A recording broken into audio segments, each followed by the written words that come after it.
now for a healthy tomorrow. It is a rather sizzling afternoon here in Kampala, Uganda. A very warm welcome in our midst. I would like to welcome Her Excellency Professor Amena Grip Fakim, who is the former president and the first female president of the Republic of Mauritius. Honorable ministers, distinguished speakers, and our listeners and viewers joining us online on Zoom and here live on NTV from different parts of the world. A very good afternoon once again and welcome to the Pre-UN Food Systems Summit, well, a dialogue for selected advocates for Africa's development. My name is Sandra Twinobudio, a news anchor with NTV Uganda. I am also a show host of Eco Africa, a DW-inspired environmental program that airs all across Africa and Europe. I also have a particular interest in covering development and social issues such as environmental health and the impact of youth employment on a country's development. I am going to be your moderator for the next 3 hours. Now, as we speak, the world is currently dealing with the COVID-19 pandemic. And remember to choose your preferred language, maybe Kiswahili, French, English, name it. Now, big kudos to our translators for making it possible to reach different people this Thursday. Now, a brief background on today's event. For those joining us, the Food Systems Dialogues were established in 2018 as an initiative of 5 partners. There's EAT, that is number 1. Food and Land Use Coalition, you can abbreviate it as FOLU.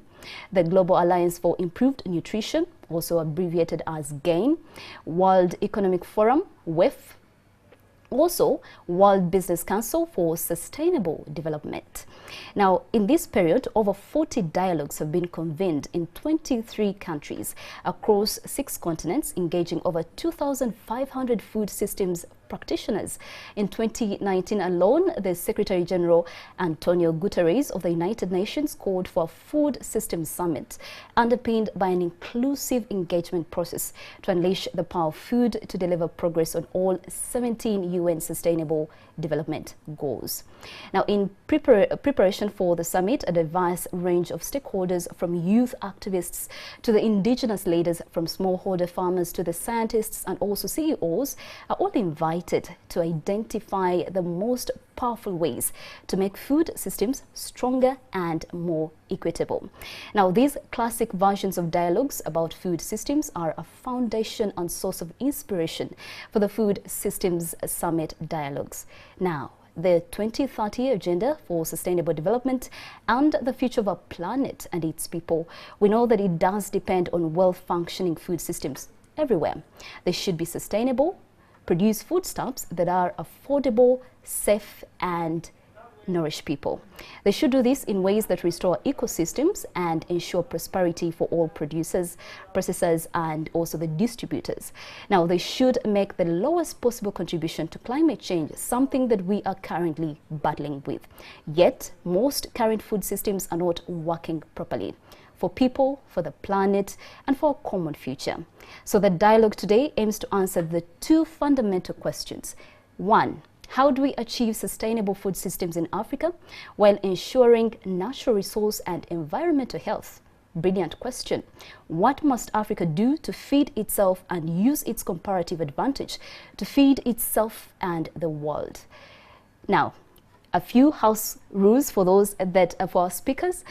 You should make sure that your mic is muted when you're done speaking, and also to the audience, make sure to send in your questions in the Q&A section. You can send in that, and also on our social media platforms, NTV Uganda on Facebook and NTV Uganda on Twitter. I'll be right there to check them out.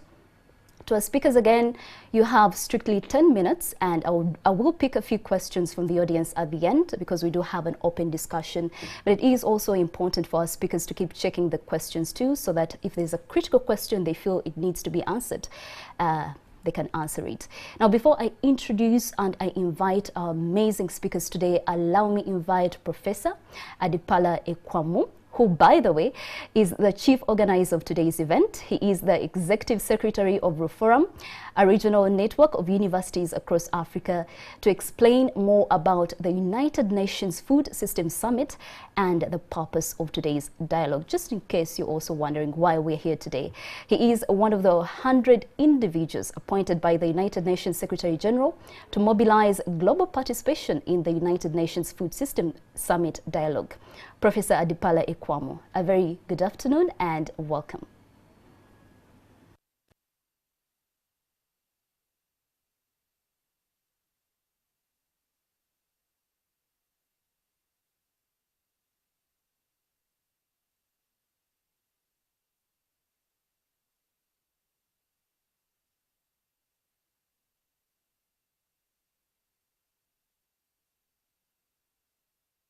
Professor Adipala Ekwamo, we can't seem to get you. We would like to ask you to unmute your microphone so that we can hear from you. But as you do that, just to quickly take you, our viewers, through the program, we already had the welcome remarks from me, your moderator today, and we are just about to have the RUFORUM Executive Director, Secretary rather, Professor Adipala Ekwamo. He is once again the Executive Secretary, and right after that, it is very important to bring in some documentaries to give us a sense of why we are here today. And the documentary is going to be a message from the United Nations Secretary General's Special Envoy on the United Nations Food Systems Summit 2021. Now, our very first session is going to start from the statements from the regional bodies. In this, we'll have the statement by the Executive Director from FAO Agriculture Research in Africa, FARA. He's called Dr. Yemi Akin Bamijo, and he already joined in. I'm told that our very first, our host today, actually, the chief organizer, Professor Adipala Ekwamo, is able to speak to us now. Over to you, Professor. We're excited to hear from you. You are the chief organizer of this event. Why are we here today?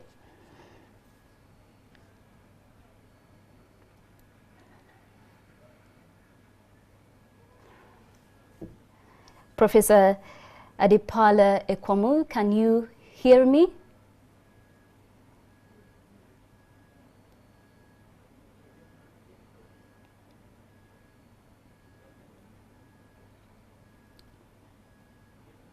We're still waiting for Professor Adipala Ekwamo, who is the RUFORUM Executive Secretary, and he is the chief organizer of this event. We are just looking forward to hearing his thoughts and views, and to help us understand why exactly are we here at the pre-UN Food Systems Dialogue for the selected advocates for Africa's development. We do have world leaders here today, and we do have ministers, former president, and we'll be looking at their thoughts of what they're doing in their different countries, so that all of us can pick lessons from the different countries on how they're dealing with the issues to do with food systems. Are they good? You do remember, food is very important, from the way we produce it to how we consume it, and of course how we process it. So still hoping to get to Professor Adipala Ekwamo. It's very important to start with him to set the pace of this discussion.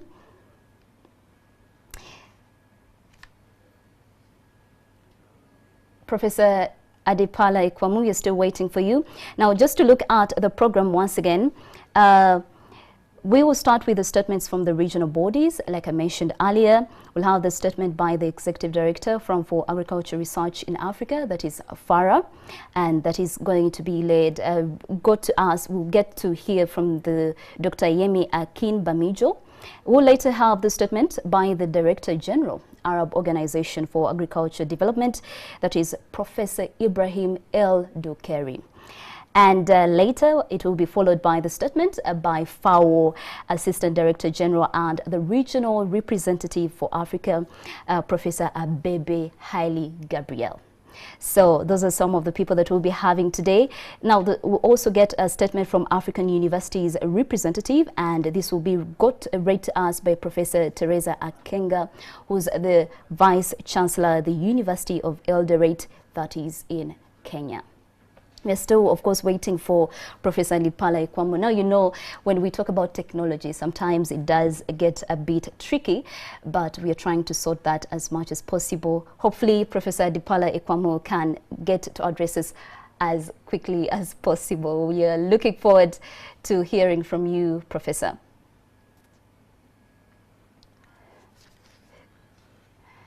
Professor Adipala Ikwamu. But also you who's watching us on our social media, just to remind you, do go right away to Twitter pages, our Facebook Twitter page, Facebook, and let us know really, what do you think about the current food systems that we have in Uganda? Are they safe? How do we improve them? You know, there's the UN Sustainable Development Goals, that the 17 of them that we really have to look at and you know, find a way of achieving them by 2030. So as a continent, as Africa, we need to work together in order to achieve all these different sustainable development goals. Now, to our translators, I earlier mentioned it is important for you, if you're a Swahili speaking person, you have to choose that language if you're joining us on Zoom or online, if I could put it that way. If you're joining us here live on NTV, of course, you can listen to me through English. And whichever you are, wherever you are, because we do have some French-speaking speakers, and we'll be looking forward to making sure that you listen to them, and this is why we have our translators on. So hopefully we'll be able to get to Professor Adipala Ikwamu as much as possible. But now moving on to looking at our program as we wait for Professor Adipala Ikwamu, we also have a program, a documentary on training food systems change makers. This is going to be our story from Kenyatta University in Kenya. And we'll later have perspectives from the selected government representatives, and this will start with the statement from the Minister of Agriculture, Animal Husbandry and Fishes, all the way from Benin, Honorable Gaston Kosi Dosuwe. We also have a statement from the Minister of Agriculture and Irrigation in Somalia, and that is Honorable Said Hussein Eid. And later we'll pick the thoughts of the Minister of Education from the government of Malawi, Honorable Agnes Makonda Nyalonje. So these are some of the speakers that we will be having. Remember, it's very important for a continent to achieve its universal goals to work together, be it at government level, local level, national level, international level. And this is why we are having all these different speakers from different parts of the world. And this program is airing all across the globe. You can log in on Zoom. The link should be moving through on our you know, on the lower part of the screen, and also on our social media, NTV Uganda. You should be able to get that. And on Zoom, you can also join in, and we'll be glad to have your thoughts on what you think. You know, the world is currently dealing with a pandemic, and not just a COVID-19 pandemic, but we are looking at climate change, global warming. These are issues that affect food chains, food systems, and today we want to understand that so much. And the forum is the chief organizer today. We'll also have a statement from the Minister of Higher Education and Scientific Research, that is from the government of Sudan, Professor Itsa Sagayiro El Zain. He will be speaking to us. They will be speaking to us today on what Sudan is actually doing on that. We'll also later have a brief discussion on that. And what is the Africa we want? That is a question that as a citizen, as an African, you have to ask yourself. So we'll be diving into that as well. We'll have different perspectives from Africa's First World Food Prize winner and former Sierra Leone Minister of Agriculture, Professor Monty Patrick Jones. And right after that, we'll have a perspective from the former president of Mauritius, Her Excellency, Professor Mrs. Amina Gurip, who's already joined us today. We are looking forward to having this conversation. Professor Adipala, we are still waiting for you. We are still waiting for you. Hopefully we can get to you. Hopefully we can really get to you this afternoon. It's very important that you start the pace. You set the pace for this discussion today. We are here waiting for you to understand the special focus of the forum. What are its mission? When did you start? I mean, why are you into this? What is the key interest of you taking part into Food System Summit and more or less really organizing it? So hopefully we can get to you as much as possible. So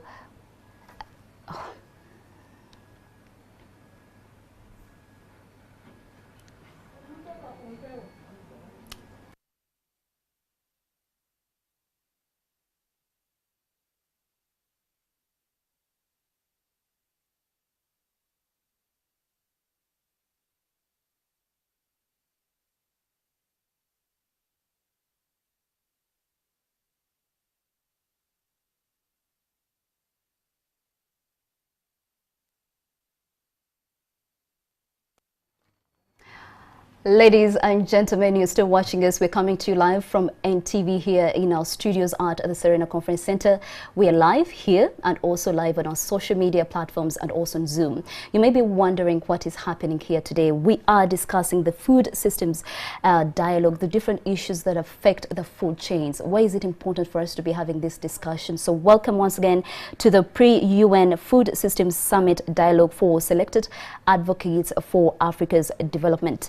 Now, in our midst, we do have amazing speakers, very distinguished speakers who have expertise in different areas when it comes to food systems.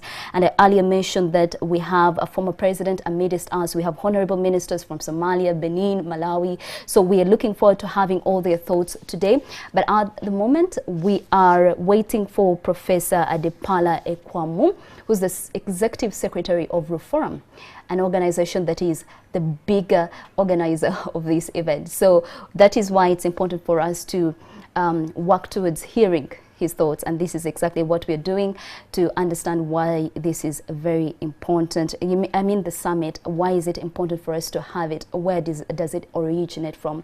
I had already given you a brief background of just how important a function like this is to Africa, to the world, to you as a Ugandan, for instance, to you as a Kenyan, for instance, to you as a Tanzanian. You know, if you're from Somalia, if you're from any other country, Benin, all these things affect us. And as a world, as Africa, we are dealing with a pandemic, something not experienced before. The world is trying to come to terms with the COVID-19 pandemic, and it has affected different people. But we know that the most vulnerable people have been the most affected, and African countries have equally been affected in terms of, you know, food chains, how they're moving from one place to the other. We saw different countries imposing lockdowns. That is something that did affect the way food is processed, food is transported, food is consumed.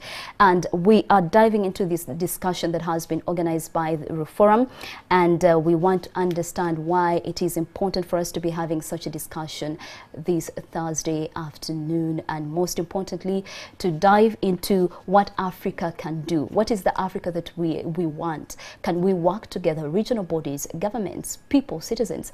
How do we get to work together to see that we create the Africa we want by picking lessons from different countries and incorporating them in our different platforms and ensuring that we see the Africa, the Uganda, the Kenyan, the Somalia, the Benin, the Malawi, that we truly need, the Nigeria. And we should let you know that we have very amazing speakers today. I will once again try to read their profiles just to kickstart our conversation, but just to let you know the key questions that we want to answer today. How do we achieve sustainable food systems in Africa while ensuring natural resource and environmental health? Now, you do know that in every single process, there is something that is affected. So as we speak, are we protecting the environment? As we produce food sustainably, are we working towards a thing to eat that we achieve an African continent that really provides for the vulnerable people in a consistent manner, not feeding today and going hungry the next day? One of the sustainable development goal is zero hunger by 2030. But is that even achievable? How can we as Africa pick lessons from other people to see that we achieve the Africa that we need? Professor Adepala Ekwamu, who will be joining us shortly. He is the Executive Secretary of Reform, a regional network of universities across Africa, to explain more about the United Nations Food Systems Summit and the purpose of today's dialogue. He is one of 100 individuals appointed by the United Nations Secretary General, General Antonio Guterres, to mobilize global participation in the United Nations Food System Summit Dialogue. Now, at the end of this talk, we'll definitely have a short documentary about the UN Food System Action, the call to action of leaving no one behind. No one should be left behind. No African country should have to deal with people dying from hunger. You know, no African country should have people dying from, food that is not good. No African country should be going through anything that can be addressed if different countries, regional bodies, different governments work together to address the issues affecting Africa. Now, this is why at the end of this conversation, we'll be looking forward to understand what is the kind of Africa that we need, how can we achieve it, how do we work towards getting the Africa that we need by working together, by picking lessons from different, government bodies, from different lessons, so that we get to achieve the true Africa that we definitely need. Now, you should also know that the Food Systems Dialogues were established in 2018 as an initiative of 5 partners. We have EAT, we have Food and Land Use Coalition, FOLU, you can abbreviate it as that. We have the Global Alliance for Improved Nutrition. We have the World Economic Forum. We also have the World Business Council for Sustainable Development. Now, those are some of the partners that did start these food systems dialogues. Now, over 40 dialogues have been convened in 23 countries across 6 continents, engaging over 2,500 food systems practitioners. And in 2019, the Secretary General of the United Nations, Antonio Guterres, called for a food systems summit underpinned by an inclusive engagement process to unleash the power of food to deliver progress on all 17 UN Sustainable Development Goals. In preparing for the summit, a diverse range of stakeholders, from youth activists to the indigenous leaders, from smallholder farmers to the scientists and CEOs, they've all been invited to identify the most powerful ways to make food systems stronger and more equitable. Now, these classic versions of dialogues about food systems are a foundation and a source of inspiration for the Food Systems Summit dialogues. Once again, Africa, the world at large, is dealing with a crisis, COVID-19, something not seen before. So we are all working towards finding ways to see that people access food, safe food, it is processed safely, and it is consumed the right way. All these different processes do affect the kind of food we eat. Now, the 2030 Agenda for Sustainable Development and the future of our planet and its people depend on well-functioning food systems everywhere. In Uganda, in Nigeria, in Benin, or every country gets affected when there are no well-functioning food systems. Do you remember? They should be able to promote environmental health. They should be sustainable. They should produce foodstuffs that are affordable for every single person. The COVID-19 has showed that the most vulnerable people are actually the ones that keep on getting affected the more. So as Africa as a continent, how do we put different things together to see that these vulnerable people are not affected? How do we put in place strategies and, initiatives to see that they are not the most affected? Now, how is this done? It is done in ways that it does restore ecosystems, environmental health, and ensure prosperity for all producers, prosperity, and distributors.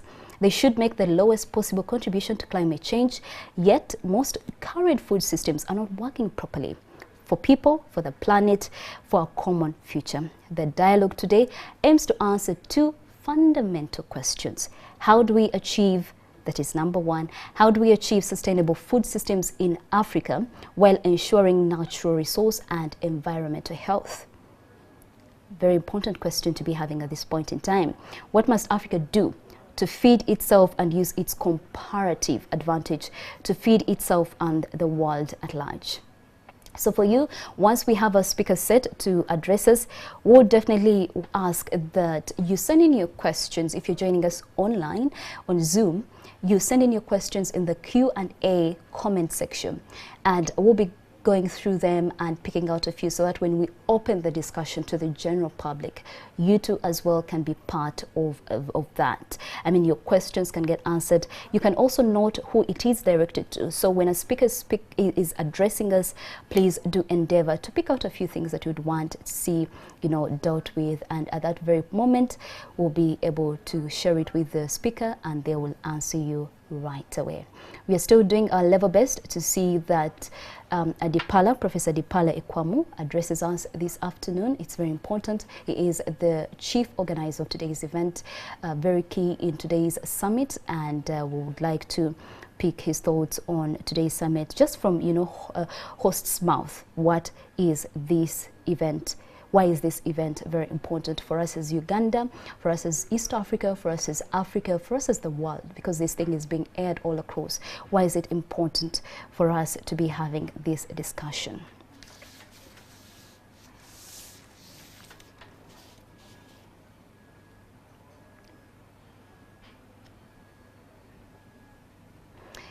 Once again, we're still waiting for Professor Adipala Ikwamino. When it gets to technology, you never know at what point it will say no. We are definitely virtual, and for so many reasons, technology can choose to make it a bit difficult for us. But as we wait for Adipala, I do want to quickly look at some of the Sustainable Development Goals. I mean, the 17 Sustainable Development Goals.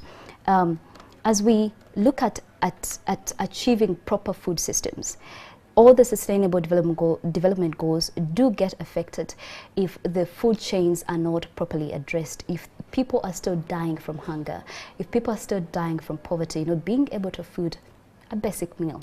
You know, it does definitely affect the way things run. I want us to quickly run through Sustainable Development Goal 1. It is no poverty. And we have zero hunger. That is a Sustainable Development Goal 2. Sustainable Development 3 is good health and well-being. Very important aspect, goal for Uganda, for Africa, for the world. We also have quality education, gender equality, clean water. One of the Sustainable Development Goals. We also have Sustainable Development Goal 7, affordable and clean energy. Sustainable Development 8, decent work and economic growth. All these are planned to be achieved by 2030. The question of how and when we get to achieve them is something that we have to dive into as for the different stakeholders, for the governments, for the different countries, to discuss ways on how to come together and actually see that they achieve these Sustainable Development Goals. We have Sustainable Development 9, Goal 9, industry, innovation and infrastructure. Sustainable Development 10, reduced inequalities. We have seen a huge gap being created by the COVID-19. Some people are able to access vaccines, to access food, others are not. We also have Goal 10, reduced inequalities. Goal 11, sustainable cities and communities. We have responsible consumption and production. Yep.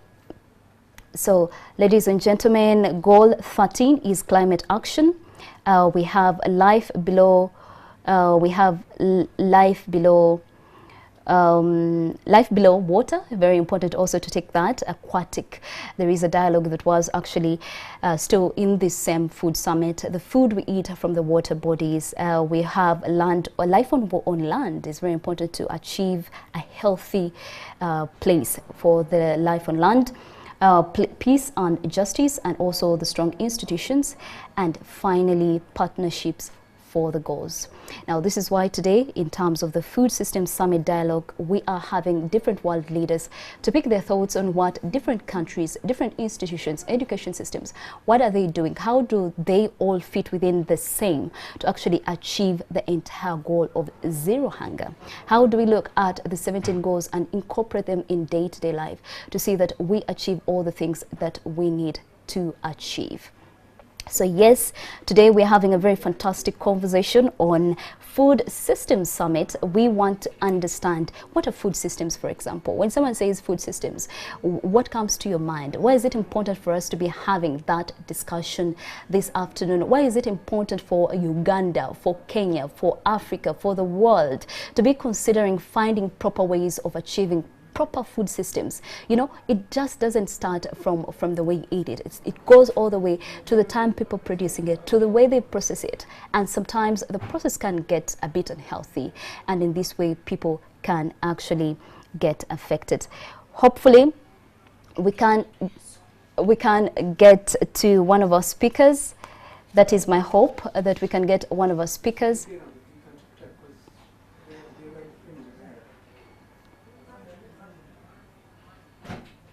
Sustainable Development Goal number 2, without transforming our agriculture.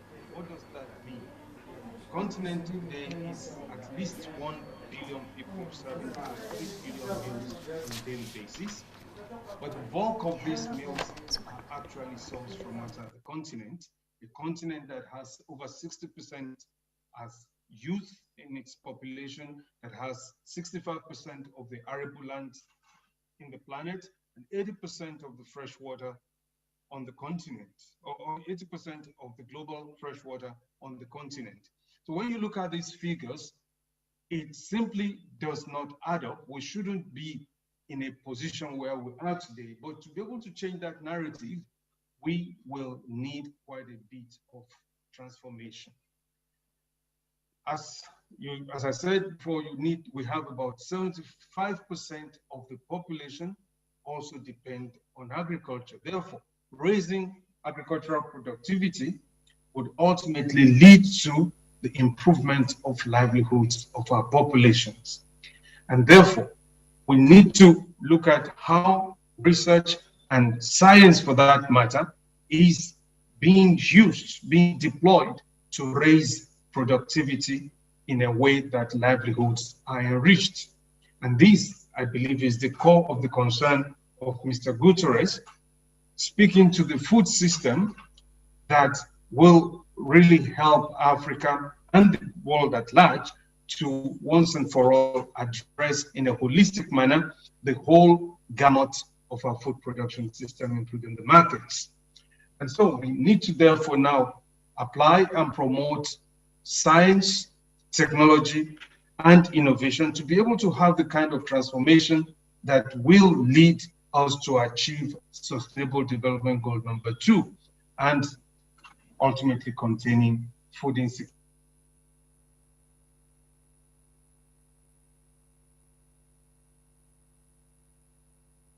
Dr. Yemi Akinbamijo, who's the Executive Director for Forum for Agricultural Research in Africa. You can abbreviate it as FAO, addressing us.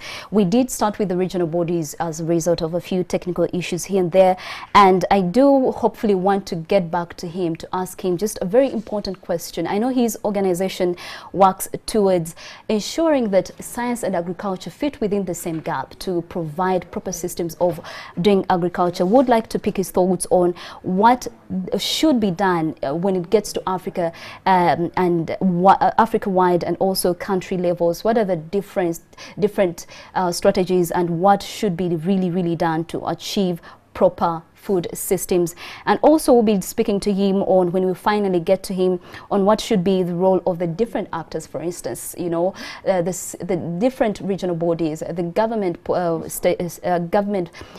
institutions. We want to understand from his own perspective, what does he think should be actually achieved. He was very critical in his presentation that probably we were able to listen into to understand the different critical issues with Africa agriculture research and why it is important for people to dive into understanding agriculture and the like, and also understanding more of the role of different actors in addressing the issues. As we talk about the issues that we are currently facing, why is it important to dive into the roles that the different actors are doing or are not doing at the moment?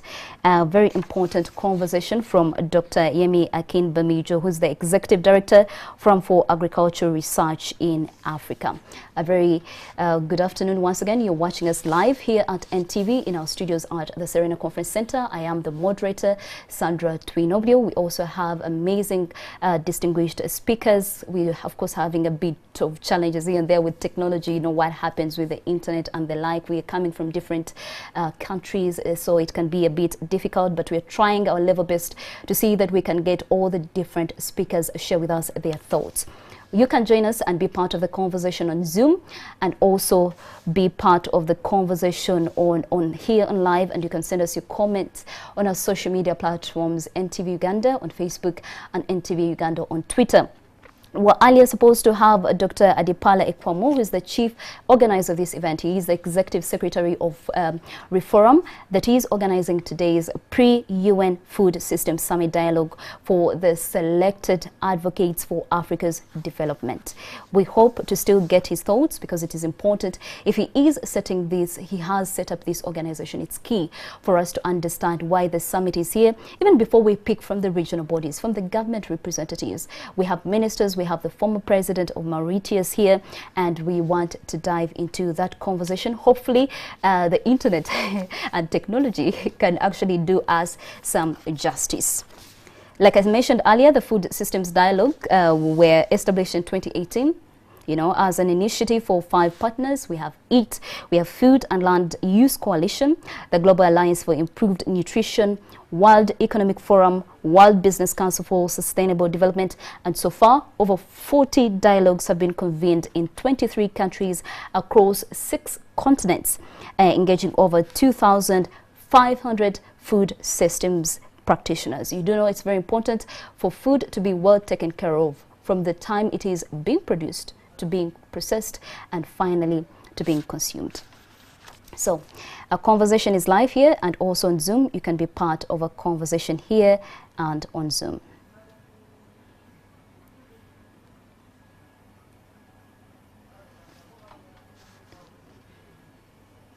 Let's from the Ebola scenario across West and Central Africa have taught us that there are potentials for increased productivity and opportunities for agri-food transformation.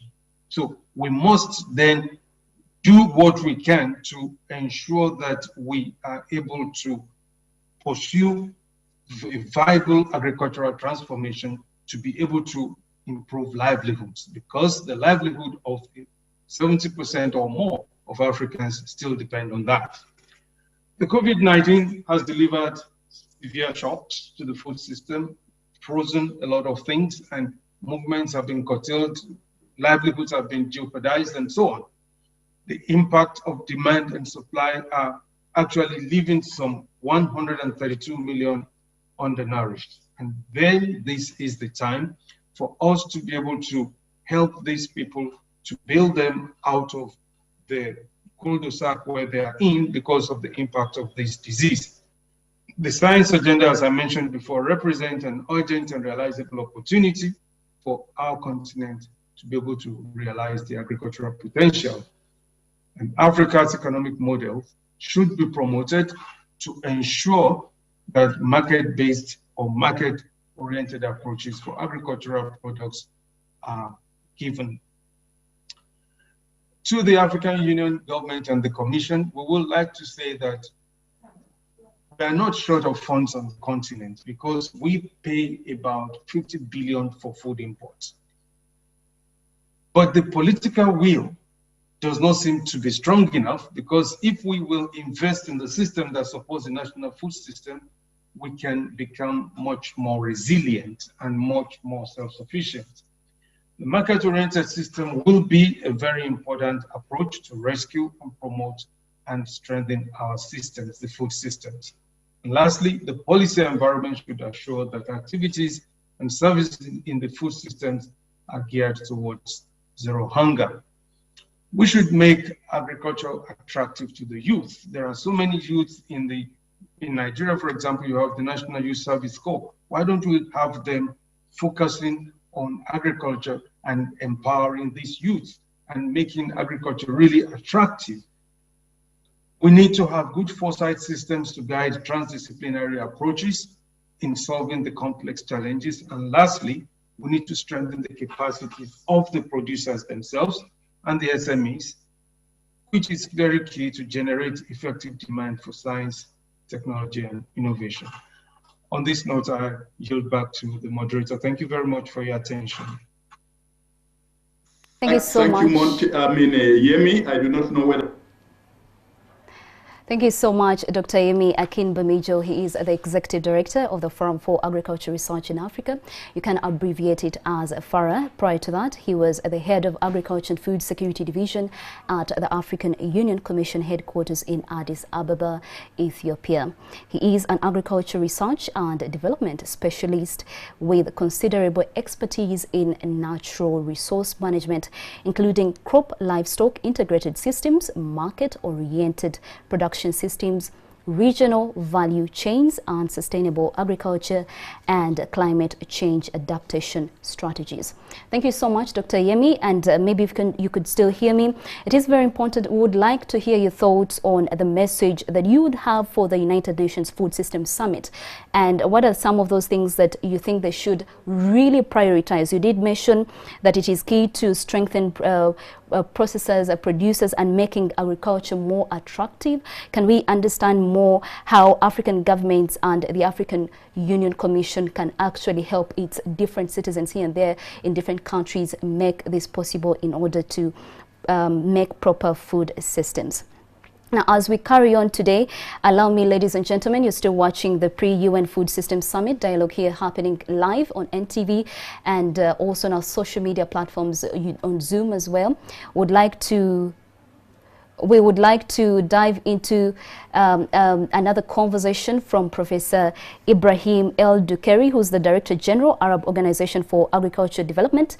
Just a brief introduction about him. He is the Director General of the Arab Organization for Agriculture Development. I will repeat that for emphasis. Prior to that, he was the Federal Minister of Agriculture and Forestry in Sudan, and also the Director General of the Agriculture Research Corporation in Sudan, as well as the Minister of Agriculture and Forestry in Sudan. He is a professor of agriculture economics with over 20 years experience in policy analysis. Very key to help us understand what the Arab Organization for Agriculture Development does. And a very good afternoon, Professor. Welcome to the pre-UN Food Systems Summit.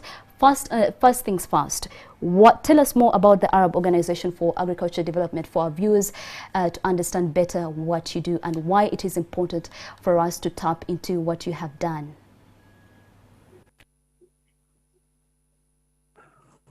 Over to you.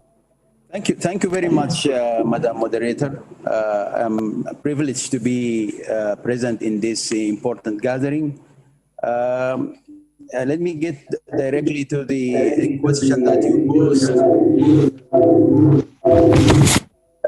Hello. Well, let me start by saying some few words about the Arab Organization for Agriculture Development, which is a sub-regional organization under the League of Arab States, mandated to contribute to agricultural development and food security of the Arab region. And in the language and the jargon of today, this mandate means to contribute to transforming food systems of the Arab region, which is looking into the actors' interactions along the value chain from input supply to production of crops, livestock, fisheries, and other agricultural commodities to support to processing, to marketing, and preparation of food consumption, and actually the disposal of the end products. So this is what AORC, this is what AOAD is all about. It is the sub-regional organization with the headquarters here in Khartoum, the capital city of Sudan, with 4 regional offices, one in Algeria, one in Cairo, one in Amman, and one in Kuwait. And we are having partnerships and close relation and ties with regional and sub-regional organizations as well as international entities. Thank you. Right. Just also to pick your thoughts on the current food system situation in the Arab world, and how are you responding to some of the challenges? We just want to compare if we are facing more or less the same issues and find ways of how we can tap into what you're doing for the Arab world. What are some of the challenges that you're currently facing in terms of the food world, food systems? In fact, let me just go back to the statement that I prepared, which captures some of these things. And if there are specific questions, I will definitely respond to those ones. And let me start by saying that excellencies and ministers, and here recognize the presence of Professor Intisar from Sudan and Dr. Saeed from Somalia, as well as our president, Professor Amina, the business and scientists as well. And I go on to dignitaries and top government officials, development actors and activists, academia, civil society organization, the media, colleagues here present. Ladies and gentlemen, it gives me great pleasure to be present here in this important event and to address the event on behalf of the Arab Organization for Agricultural Development, which is a specialized agency in agricultural affairs under the League of Arab States, which, as I said, is headquarters in Khartoum and 4 regional offices. Our mandate is to support sustainable agricultural development and food security in the Arab region with the help of our national systems and regional and sub-regional organizations. With this mandate, and in the course of attaining the objective, which is adjusting and transforming food and agricultural systems of the globe, has emerged as a jargon of the day. And that's why we are here today, to deliberate on the issue and to contribute to the possible responses to the UN Secretary General request, who called for a summit in September of this year to define what it takes to clarify the roadmap for putting in place conceptual and operational modality for efficient and resilient food and agricultural systems of the globe. Our region has engaged seriously and held various events of dialogues and has identified critical issues and pathways to adjust and support our food systems and agricultural systems as well. And among those issues is ensuring preservation and sustainable management of natural resource base, especially land and water, and also ensuring access to safe and nutritious food for all. Our region has both chronic food insecurity as well as obesity, and then shifting to sustainable consumption patterns that will not place pressure on the resource base, and finally boosting the production, agricultural production, to meet the demand of our region. There is a lot that needs to be done to advance these stated objectives, and it requires an informed resource and technical partnerships among key development actors along the research to development continuum, with the private sector taking a significant role. I strongly believe that policy dialogue and capacity building are critical in the course of adjusting food and agricultural systems. And my institution, which is FAO, in partnership with you all, will spare no effort to walk the long walk to realize our common objective of sustainable food systems. Dear colleagues, I am humbled to the effort exerted to have this event taking place this morning by all of you, and especially Reform Secretariat led by Professor Adipala and the courageous team. Let me affirm that FAO is here to contribute to the best of its ability under my leadership to work closely with you to ensure agricultural development of our region and to transform the food and agricultural systems as planned by our collective effort. Thank you all, and God bless you. And I'm sure there are certain issues and themes that if I get back or the moderator gets back to us, I will be ready to respond to her questions and clarifications needed. Thank you. Thank you so much. I still do definitely want to pick some of your thoughts on how Africa, from your lessons, how Africa can, some of the recommendations that you have for Africa in order to strengthen its food systems. Just to really give us a few tips, if I would put it that way, what are some from the successes that you've had? How can Africa actually strengthen its food systems? I believe you have interacted with some African leaders and the challenges that we face. Well, what it requires for the Africa to strengthen its food systems, I would definitely say the mainstreaming strategies and frameworks aiming at transforming food systems from development actors and national systems, also orientation of policy dialogues to underpin and inform and guide our engagement towards well-planned transformation. What is also required is massive and well-packaged human and institutional capacity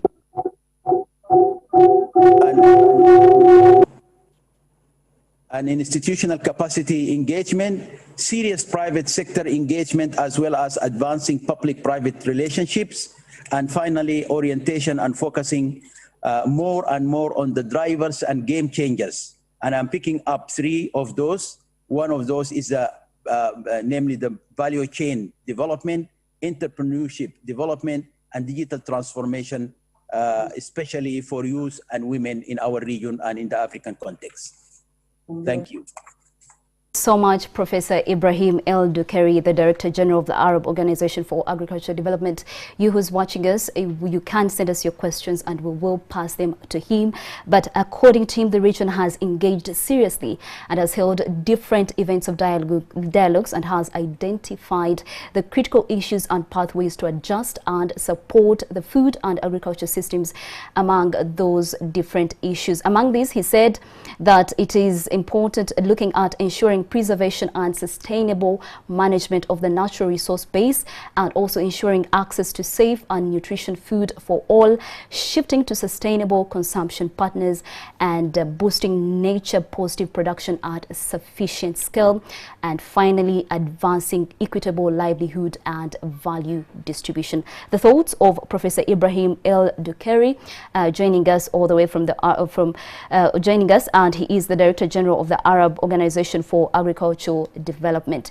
You're still watching us here live on NTV and also on our social media platforms. We definitely do apologize for a few technical issues here, but diving into our next speaker, we do have Professor Abebe Haile Gabriel, who is the Assistant Director General and Regional Representative for Africa.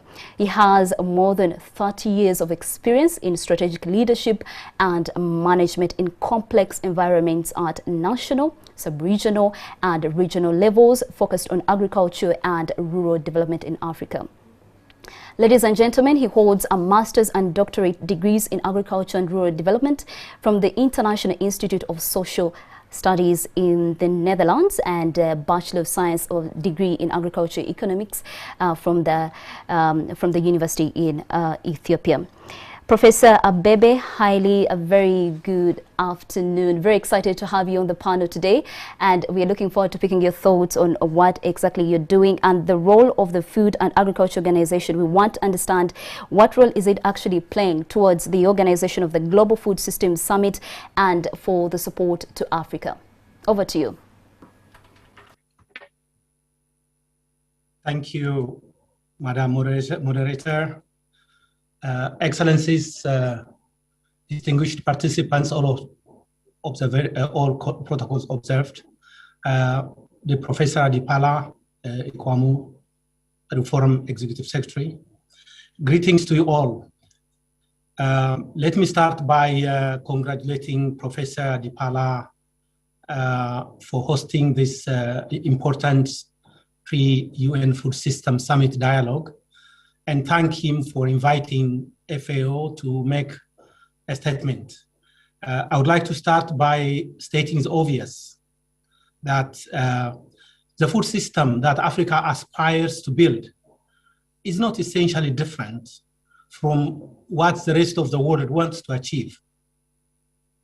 The food system that Africa aspires to build must be that delivers food security and nutrition for all.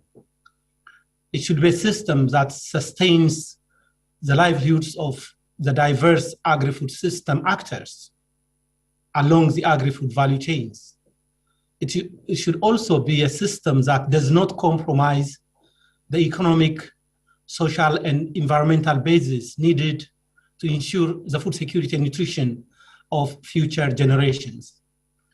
When we assess the current status of the agri-food systems in Africa against this framework, we find that there are legitimate concerns that significant gaps remain with huge consequences for achievement of the Sustainable Development Goals on eradication of poverty and hunger, but many more. First, Africa's agri-food systems are defined by vulnerability to multiple and overlapping shocks.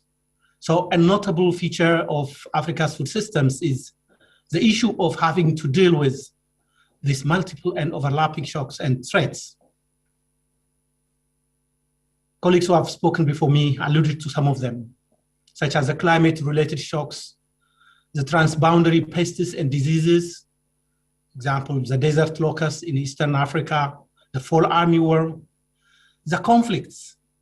I don't think enough attention has been paid to the conflicts that ravage livelihoods many countries in Africa, the economic downturns and the slowdowns, among others. For example, before COVID-19 pandemic, there were 250 million hungry people in Africa in 2019. The prevalence of undernourishment actually have increased from 21.2% in 2015 to 22% in 2019. The COVID-19 pandemic has further compounded the problem, for sure. There has been increased level of food insecurity in 2020. COVID-19 may have added between 23 to 39 million people to the ranks of the undernourished in 2020 in sub-Saharan Africa. And among the most impacted include the agri-food, small and medium enterprises through decreased sales, difficulty accessing raw materials and inputs, reduced availability of workers, among others. The vulnerable groups, including women, the rural youth, smallholder farmers, pastoralists, artisanal fisherfolk, migrants, seasonal workers, and internally displaced persons. So the impact of reduced incomes on food security and nutrition is huge. Healthy diets have become out of reach for 3/4 of Africans because simply they are not affordable. Over half of all Africans, and that is 51%, cannot afford a nutrient adequate diet.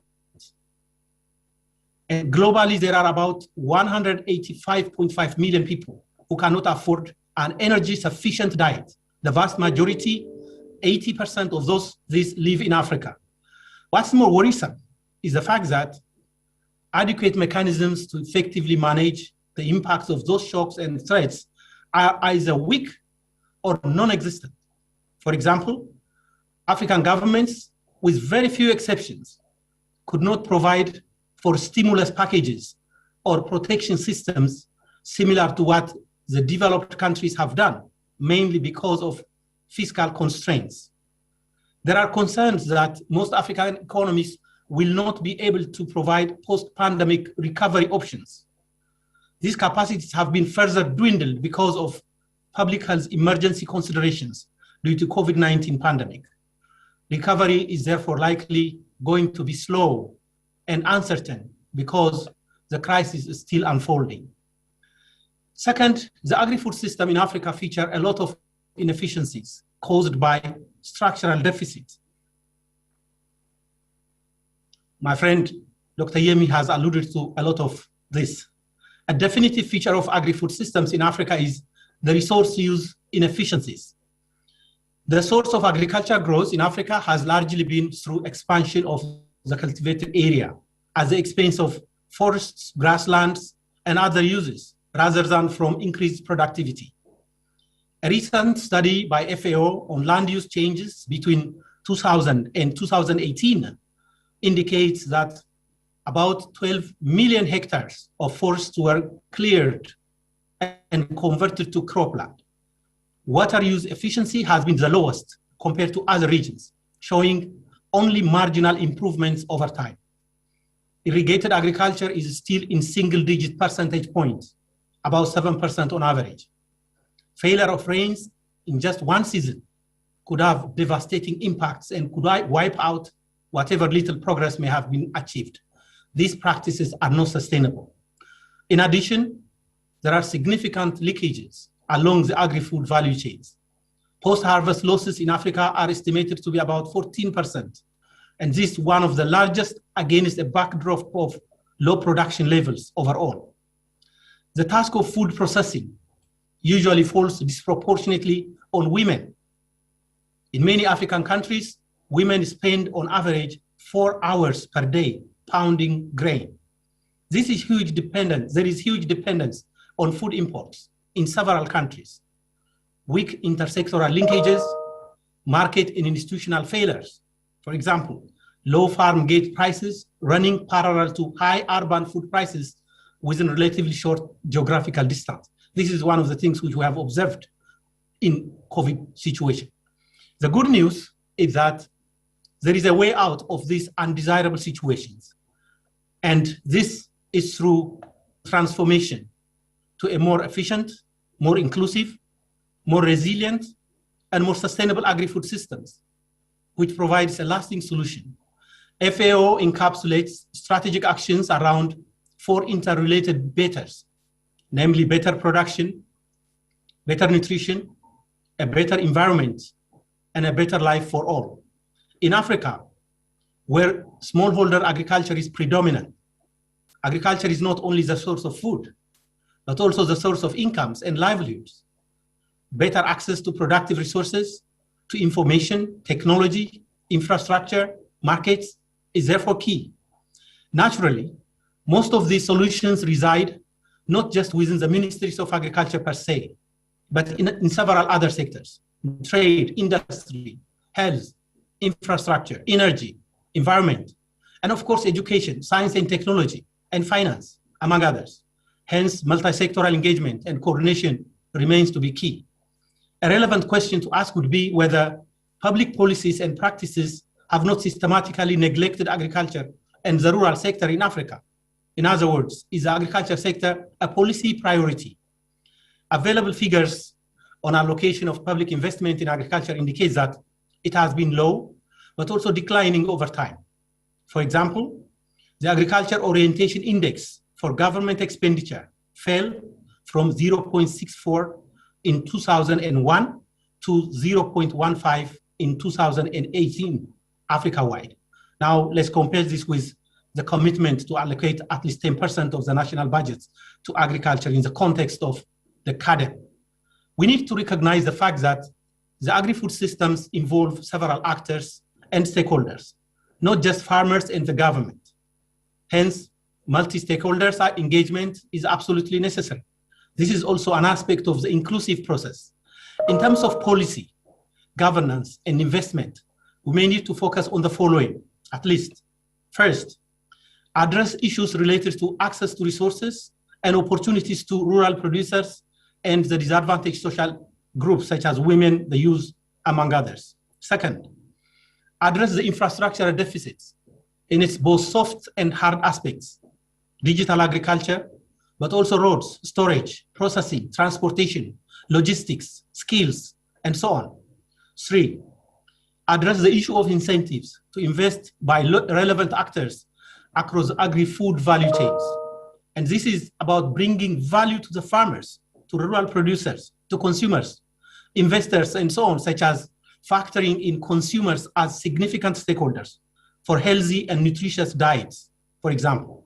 4, address structural vulnerabilities through well-designed and implemented mechanisms to strengthen resilience. And 5, effective multi-sectoral approaches and engagement of partnerships and multi-stakeholders. There are emerging regional and global opportunities to support transformation. On the demand side, the fact that each year Africa imports food worth tens of billions of dollars is a good indicator of the size of Africa's food markets. With the African Continental Free Trade Area entering into force, the African food markets are growing. On the supply side, the potentials for increased productivity and opportunities for agri-food transformations are huge.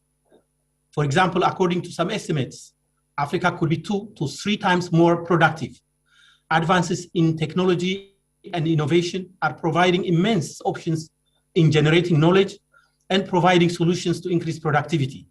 New digital technologies are driving the agri-food transformation process at a faster pace that has never been experienced before, shifting how agriculture value chains are organized, providing new opportunities for more and better jobs, entrepreneurship, and innovations to address the binding constraints in agri-food systems. The development of post-production segments of food value chains, including processing and logistics, could particularly have a big impact on productivity, on competitiveness, and job creation. The youth can take advantage of such opportunities to support the process as well as to benefit from it. I would like to conclude by outlining some imperatives towards making this happen. First is about getting the narratives right. This is the need to debunk some of the inherited narratives that agriculture is not economically attractive business and that the youth is not interested in agriculture. Agriculture is not just about a tedious farming. It can be modernized. It can be made more productive and more economically rewarding. Second, exploring into what is emerging and the need to seize it as an opportunity. Example, digital innovations, the Africa Continental Free Trade Agreement, the nature positive solutions in the context of Food System Summit, in which Africa can have comparative advantages and make a significant contribution. Third, bridging the missing middle between the global scale options that are available, and this applies to technology, knowledge, science, and the local and national level capacities that are weak, and the key role of institutions such as universities and research institutions to promote science, innovation, technology, and knowledge sharing and application. And last but not least, the need to have effective multi-sectoral and multi-stakeholder dialogue and engagement. FAO has been actively engaged in the preparatory process towards the Food System Summit across the whole spectrum, within the scientific group, working with the champions, supporting the dialogues at national as well as sub-regional and regional levels. And we look to further deepening this engagement. I thank you. Over to you. Thank you so much, Professor Bebe Haile Gabriel, who's the FAO Assistant Director General and the regional representative. You've been very critical to touch on the aspect of we need to debunk the false narratives when it gets to agriculture, that the young people cannot actually find agriculture rewarding, and this is why some of them are not taking part in it. But this is a narrative that we definitely do want to debunk. There you can definitely send in your thoughts on his submission. But thank you so much. You've been very deliberate in highlighting the current situation with respect to agriculture development and the food systems in Africa.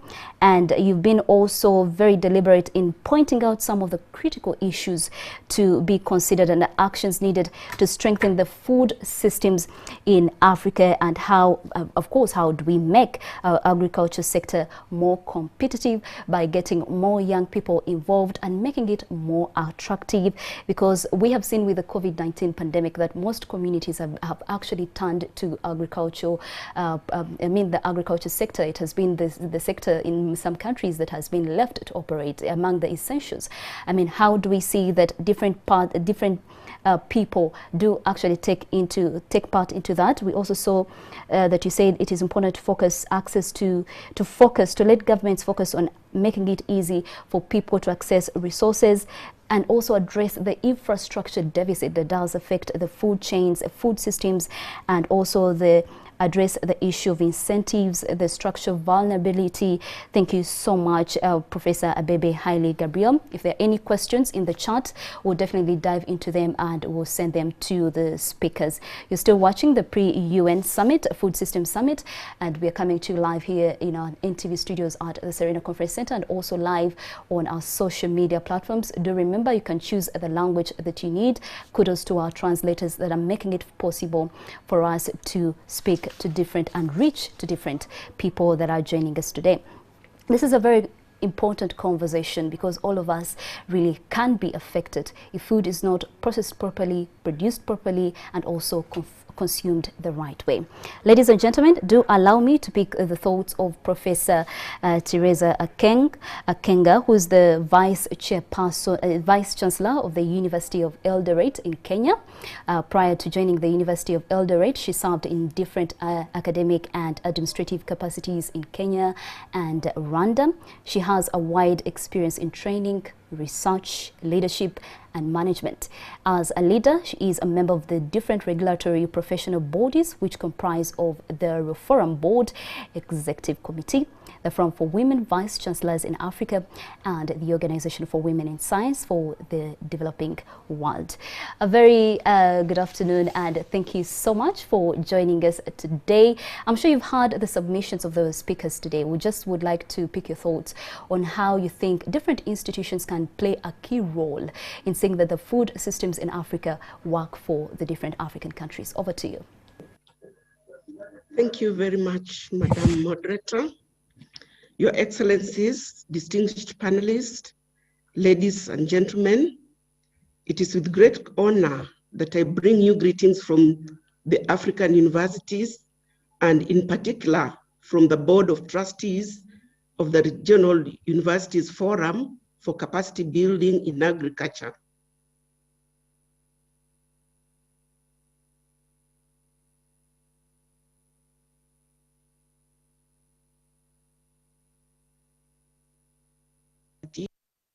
To Professor Kenga. In the year 2004. The vision of the forum is to be a vibrant, transformative universities, catalyzing new sustainable, inclusive agricultural development to feed and create prosperity for Africa. We have listened closely to the key messages from the three panelists who have spoken before me. We thank them for their recommendations and proposals for needed actions. Your Excellencies, we the African universities have consulted amongst ourselves, our partners and our leaders, and have come up with one voice. Allow me to briefly highlight the message of the African universities to this dignified gathering and to the Food Systems Summit in 2021. Number one, as African universities, we are deeply humbled by your commitment and contribution to Africa's development in the various current and past portfolios. We are also humbled by your commitment to Africa's agricultural and rural development, to the meeting of regional, continental, and global developmental targets, and to the United Nations Food Systems Summit 2020. Your presence in this historical gathering is clear evidence of this fact.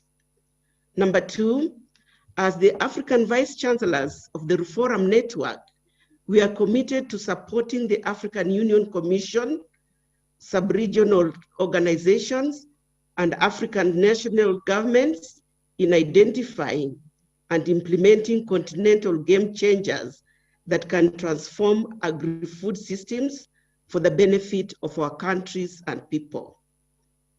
In this endeavor, we commit to working together with national, regional, international partners from the public and the private sector and civil society to improve the quality of higher education, research, and innovation, to building capability and facilitating equitable access to knowledge and skills.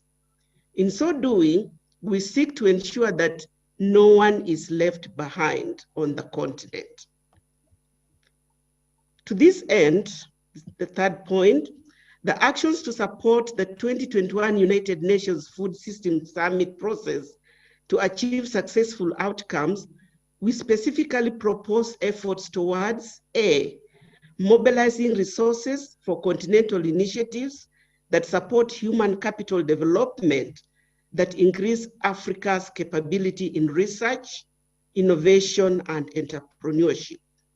B, mobilizing resources for strengthening research in the continent to generate technologies and innovations for enhanced productivity, value addition, and improved nutrition, post-harvest management, and responding to emerging challenges such as climate change and environmental degradation.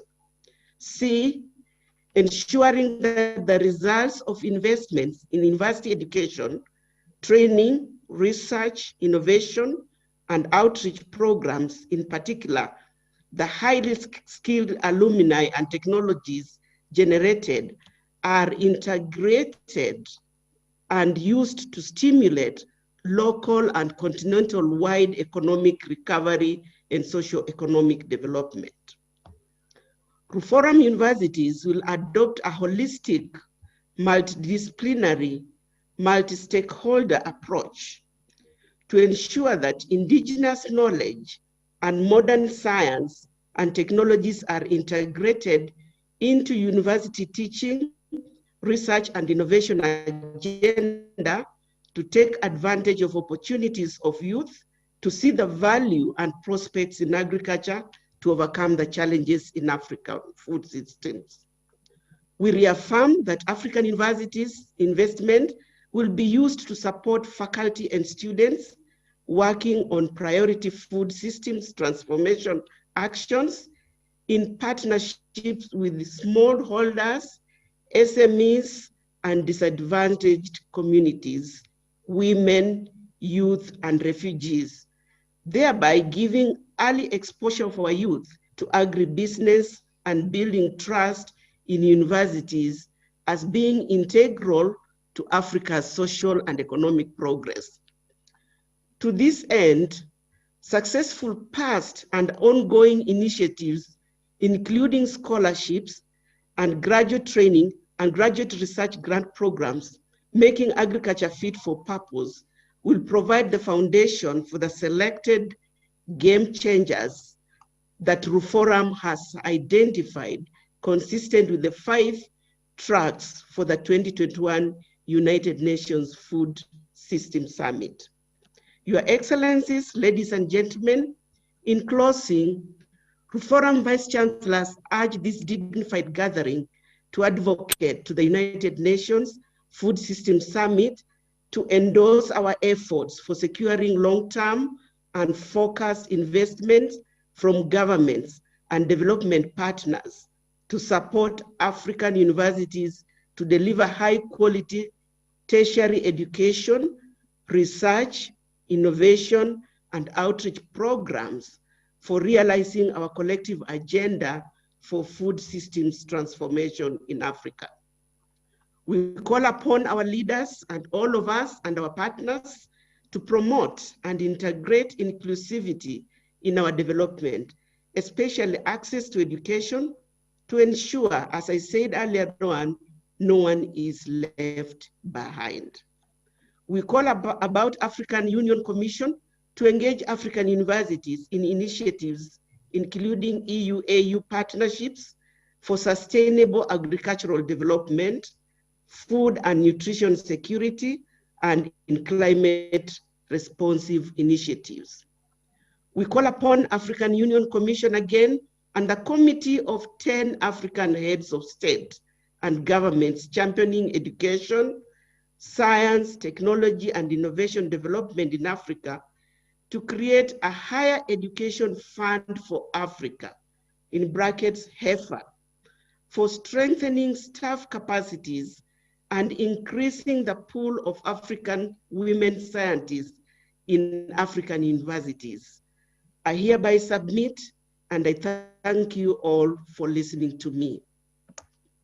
Thank you so much, Professor Teresa Akeng, who is the Vice Chancellor, the University of Eldoret in Kenya. Very critical thoughts that you brought out, that it is key to mobilize resources for continental initiatives that support human capital development, that increase Africa's capability in research, innovation, and entrepreneurship. You also mentioned that it is key for us to mobilize resources for strengthening research in the continent to generate technologies and innovations for enhanced productivity, value addition, and improved nutrition, post-harvest management, and also responding to emerging challenges such as climate change and environmental degradation. And of course, ensuring that the results of investment in university education, training, research, innovation, and outreach programs, especially are given for the highly skilled alumni and technologies generated and are integrated and used to stimulate local and continental-wide economic recovery and socio-economic development. Thank you so much, Professor Teresa Akenga, for joining us this afternoon. Now, looking at some of your questions, I would like to ask the speakers to go through the Q&A comment section, just in case you see a question that has been directed to you, so that when you open the discussion to the audience, you can definitely chip in and give us more of your thoughts or your response to the question that has been given to us. Now, the professor did point out that it is key for us to mobilize resources for training and research in order to achieve productivity, value addition, and the like. And speaking of that, we'll be having a short documentary on training food systems change makers. This is a story from the Kenyan University in Kenya. We'll be having that documentary in a bit, but also just to lead you on the program that we are having, we'll later have perspectives from selected government representatives. We'll be having a statement from the Minister of Agriculture, Animal Husbandry and Fisheries, all the way from Benin, that is Honorable Gaston Kosi Dosui. And we'll also have the statement from the Minister of Agriculture and Irrigation from Somalia, Honorable Said Hussein Eid, and also a statement from the Minister of Education, the Government of Malawi, Honorable Agnes Makonde. We'll be seeing a short documentary in a bit, but you should know that this conversation, in case there's a question that you would like to understand, are you in the processing industry, production industry, but even you as a consumer, what is that one critical issue that does affect you and you feel it needs to be addressed, and to get some more clarity on that, you can go to our social media on NTV Uganda. You can send us your questions, or if you're joining us on Zoom, you can send us your questions in the Q&A, and we'll be right there to pick this segment, the question, and directing it to the speaker. It's very key if you can mention the speaker you would like to respond to that question. Ladies and gentlemen, allow me to take you in for a short documentary on training food systems change makers. This is a story from Kenyatta University in Kenya.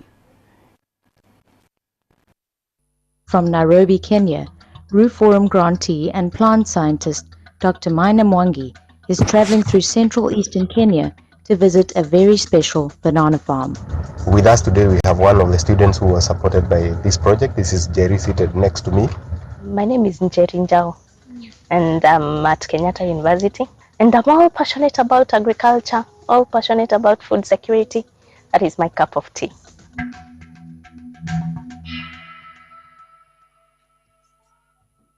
Safari yetu I think jambo. Yeah. Jambo sana. My names are Elias Kasingo.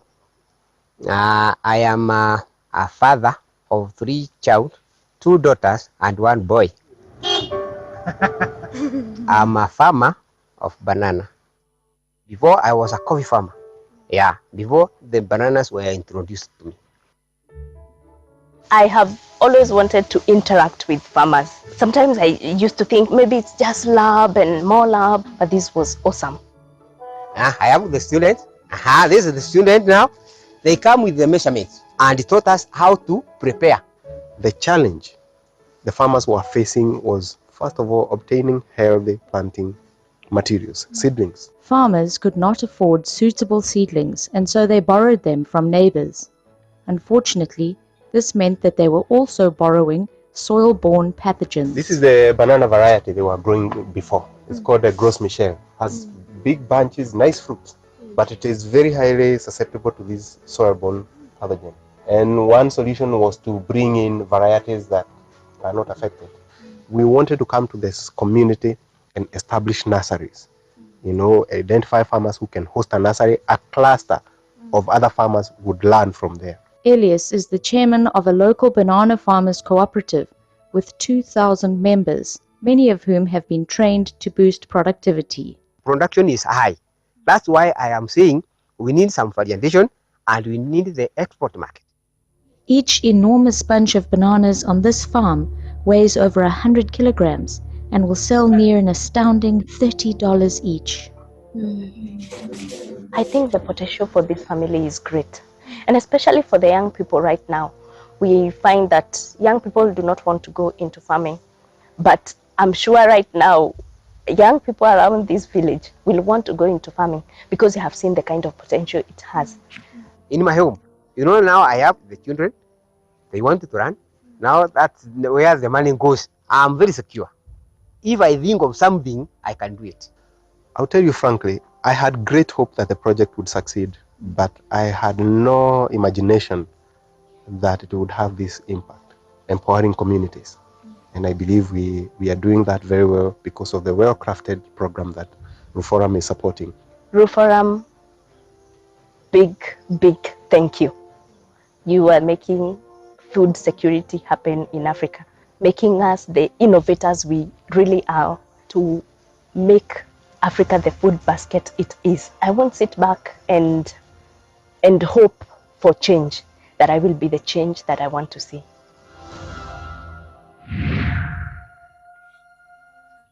The change that you would want to see in the world today. Very interesting documentary from Kenyatta University in Kenya. Well, this was about the training food systems change makers that you've had. Proper food systems should be able to create an impact and make Africa the food basket that it actually is. That was a short documentary coming to us and giving us a brief, understanding of why it is important to, as young people, you could see there were actually young people in this training that were trying the best also to contribute to the food systems in Africa and the world at large. Africa, in fact, it can be the food basket. So how about we find ways to work towards achieving that? Now, we do want to get perspectives from selected government representatives, ladies and gentlemen. Next on our program, we have Honorable Gaston Kosi Dosui, who is the Minister of Agriculture, Animal Husbandry and Fisheries in Benin. Under his leadership, the ministry increased the country's GDP by at least 5% from 2015 to 2020. Despite the COVID-19 pandemic that has ravaged the entire world, a crisis that has not been seen before. Recently named Best Minister of Agriculture, we are eager and really looking forward to pick his thoughts. He is a strong advocate for agriculture development as key to solve youth and economic issues, and aims to make Benin the breadbasket, once again, breadbasket of the West African country by 2025. He is also an agriculture engineer and a doctor of veterinary medicine. During his career, he has been Minister of Agriculture, Animal Husbandry and Fisheries under both the former and current Benin government in 2006 and 2017. Ladies and gentlemen, allow me welcome Honorable Gaston Kosi Dosui. Welcome. Thank you so much for joining us today. And just to quickly pick your thoughts on the current status of food systems in Benin and the broader West African countries. Just to pick your thoughts on that. Over to you. Madame la modératrice. Perhaps the Honorable Minister could proceed and talk. Honorable Minister, you can talk. Madame la modératrice, merci pour la présentation. Thank you. Thank you very much for this introduction. Professor Dipala, through you, I greet all the vice chancellors of the from member university, dear participant, distinguished panelists. It's an honor for me to participate in this dialogue.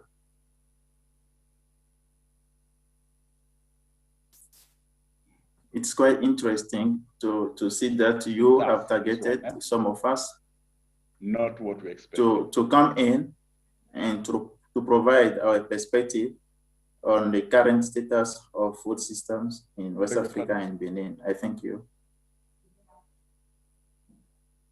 That you have enriched it, brought in a diversity. You've talked about the progress done, yes, the progress that you've made, and of course this was under the leadership of our president, Patrice Talon, whom people know very well. Now, I want to talk a bit about the food system. And for me, I think the Vice Chancellor of Bishop Stuart University. I think it's important to know how we need to secure food security, how we need to achieve food security in the current context, and how can what should be our continent contribution in terms of feeding the whole world. We need to understand that in terms of the current environmental context, our continent is still very safe. But where are we today? Where are we in terms of characterizing or explaining our food systems? To be brief, we have two broad systems. We have the first one is the commercial food system, and the second one is the subsistence food system. The commercial food system is characterized by a formal supply chain, which partly feed the urban and peri-urban markets. It's based on small and large farms, mainly allocated to cash crops. This system is strongly supported by technology advancement and the formal funding mechanism. Partly, it also depends on food import from outside, mainly the Western world, for its supply of food products. The commercial food system today makes it possible today to meet the food security challenges in the sub-region through the diversity and the quantity of food products that it brings to the reach of the people. These include, for example, products like rice, the milk, meat, fish, and wheat, and oil. Now, coming to the subsistence food system, I have to say that it is largely characterized by some basic food products like maize, the millet, the sorghum, the maize, root, and tuber, with less formal and less organized supply chains, still very important and vital for rural population, who depend almost 100% on them. It is also characterized by the predominance of small family farms oriented toward mixed farming. It also responds to the challenges of food security in terms of availability, but also helps to contribute to better nutritional results. These include, for example, the non-timber forest products, traditional vegetable fruit, the livestock product, and fishing, which are used directly. This system is very fragile because it strongly depends on climatic hazard, but also shows strong resilience in space and time. The funding mechanism and technology support for those value chains are still very weak. Now, coming into the emerging issues from the national dialogue. The national dialogue was organized on 4th of June with the stakeholders from scientific and technical research background in agriculture. Various other specific national dialogue were also organized, and the emerging issues were identified at different levels. First, the consumer environment. Our people have food choices that are very limited by the low the low purchasing power, but also by insufficient supply in quantity and quality, increasing the risks of nutritional and chronic disease.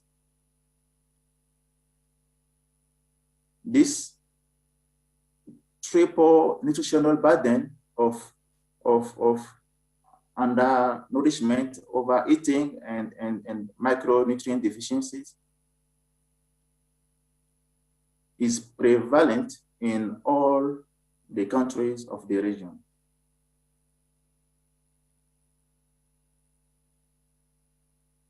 We also have a large share of import in available stocks due to insufficient production of staple food and fruit and vegetable to cover the consumption needs, weak distribution system, and low capacity for stock management, and agro-food processing, resulting in high rate of food loss and waste. Then that is the second issue. It's really related to the supply chain. So as I was saying, that large share of import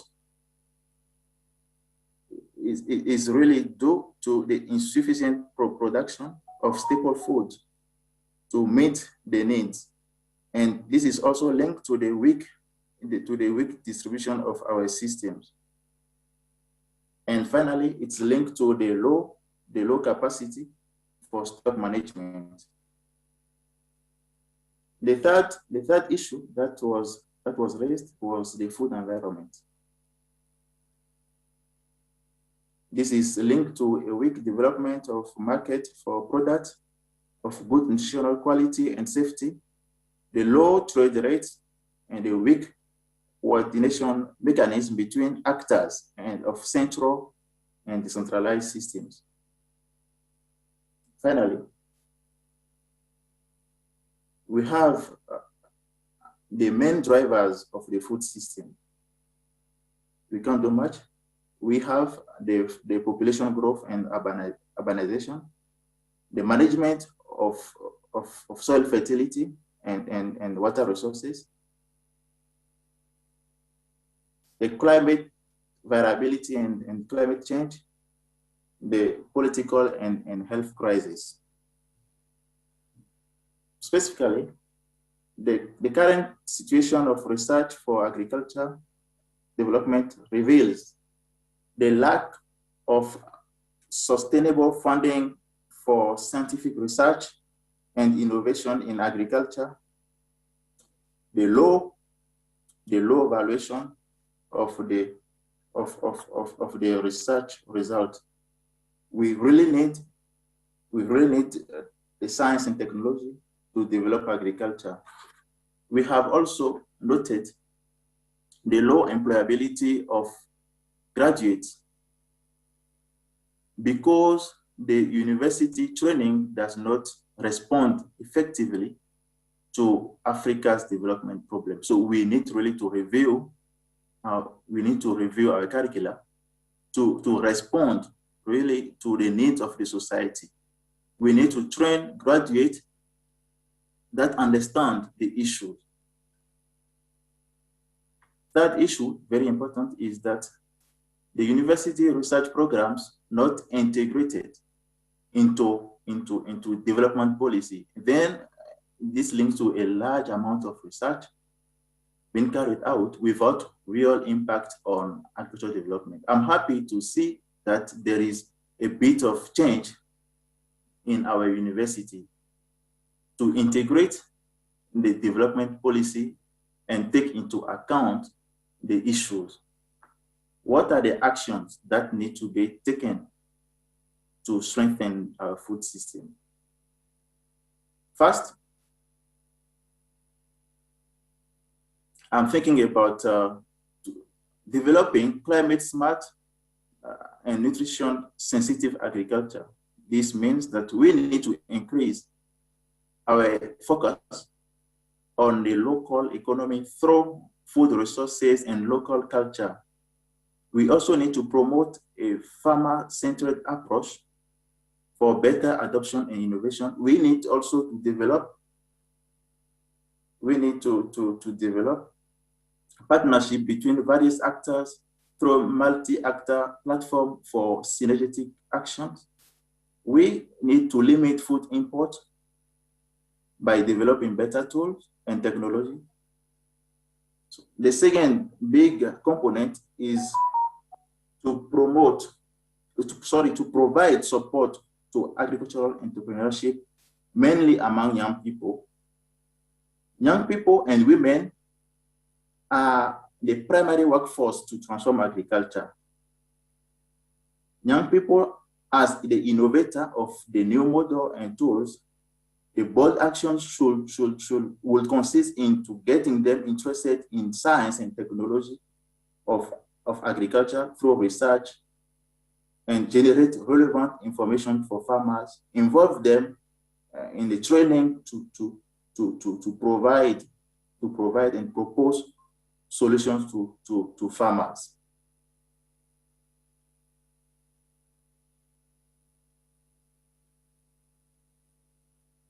Finally, we need to sustainably increase the investment in science, technology, and innovation to make system resilient and very sustainable. I understand that university must play their role in food security and contributing to the achievement of the SDGs. This implies the need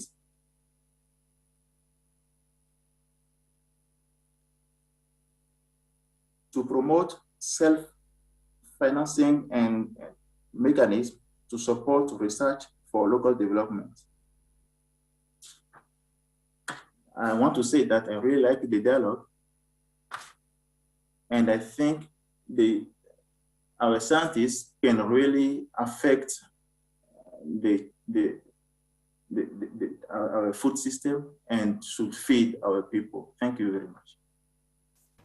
Research is one of the key issues that constantly we've had our speakers today address the importance of providing enough sustainable funding to encourage research among all the different partners and stakeholders in different agricultural processes. You also mentioned that, I mean, he was very critical and very intentional on giving the current status of food systems in Benin and broader West Africa, and also bring forward the critical interventions that need to be put in place to address the emerging issues to strengthen food systems in Benin and West Africa broadly.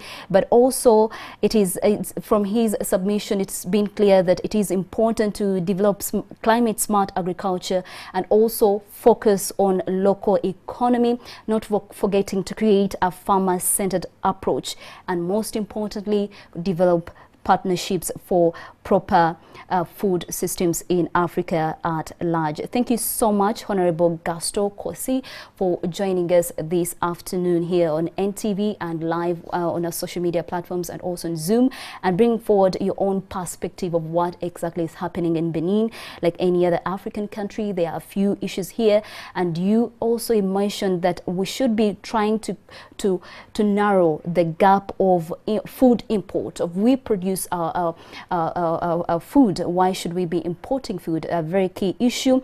And you also pointed out the issue of providing support in terms of entrepreneurship to the young people and also women. Once again, ladies and gentlemen, thank you so much for joining us. Thank you so much, Honorable Gaston Kosi, for joining us. And I believe that different people that could have questions will drop these questions in the Q&A comment section, and our panelists can always keep checking. If a question has been directed to you, you can pick it up, and later when we open the discussion, you can actually answer to that. Once again, to the next speakers, do remember you have about 10 minutes, so let us try to respect time. Now, moving on to our next speaker this afternoon, we'll be picking the thoughts of Honorable Said Hussein Eid, who is the Somali Minister of Agriculture and Irrigation. He previously served as the Somali Minister of Health, Prior to that, he served as the chairman of the Platland Chamber of Commerce, Industry and Agriculture. The questions that we would like to understand is basically to pick his thoughts on some of the issues that have been talked about by other speakers before him, and also what are the current issues underlying the food systems in Somalia, and would like to pick some tips from him, for instance, on how the country is responding to some of the challenges that have been presented by different issues, for say, you could say COVID-19, climate change, global warming and the like, and also what actions should we take as a continent. Over to you, Honorable Said Hussein. A very good afternoon and welcome. Thank you so much for joining us today. Thank you very much, moderator. First of all, I would like to thank the organizers of this forum, RU Forum, Dialogue for Food Systems,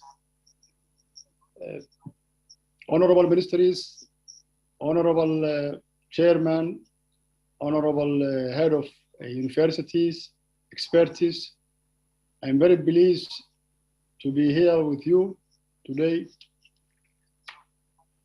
at this virtual meeting convened and organized by the esteemed institution of RU Forum. I'm also very humbled by the presence of these brilliant African leaders, scientists, intellectuals, with their undeniable contribution to the continent's agricultural sector. I'm especially very pleased to have with me this panel, Professor Abebe, Assistant Director General of FAO, and also Professor Ibrahim Dukhairi, head of the Arab League Agricultural Organization, and other eminent personalities present here. Their presence has been really felt, and their message, recommendations, insights has been well taken too.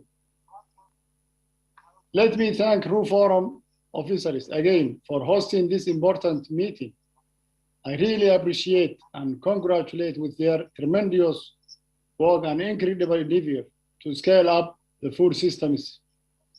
We can survive only in togetherness to face this unprecedented extreme climate and other multiple shocks like drought, COVID-19 prevailing in the world today. And also, especially in East African region, we are suffering also the desert locust invasion in many areas of Africa, of East Africa. We hope to see such cooperation will grow to form solid partnership, which is capable to meet the huge challenges in place in every corner of the continent. In this regard, we have no longer a business as usual as an option. We must come up with new initiatives and effectiveness, homemade mechanisms and solutions in order to transform our agricultural food systems to ensure that no one lacks regular access to sufficient, safe, and nutritious food, while our production and consumption patterns brings no harm to the environment. As it is being said in the Somali National Dialogue on Food Systems a couple of days ago, which Professor Adebala and other officials from RU Forum were part of it, the Minister of Agriculture and Irrigation of Somalia has developed many policies, laws, procedures, and regulations, particularly in the past 4 years. And surely we will look back to those policies in place to examine its contribution on food systems, especially the seed systems development regulations. As a matter of fact, Somalia, for the last 2.5 decades of civil unrest, there was a very weak regulatory framework to regulate and manage the seed systems. That has contributed to the reduction of our production the preservation of varieties, seed varieties. So now with the enactment of these new regulations, we hope that our seed system will develop.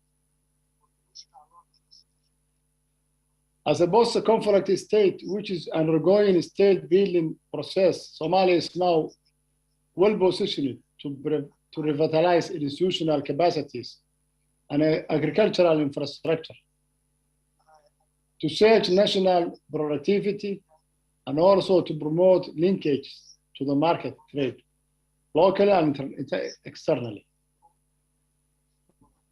With this platform given us by Roof Forum, it's really a rare opportunity to reset, rethink, and redouble our efforts to build forward a better food systems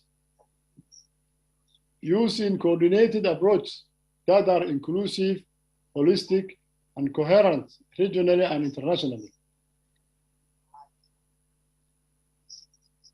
Somalia will get best out of this opportunity to look at different African experiments to get in a better position to self-estimation.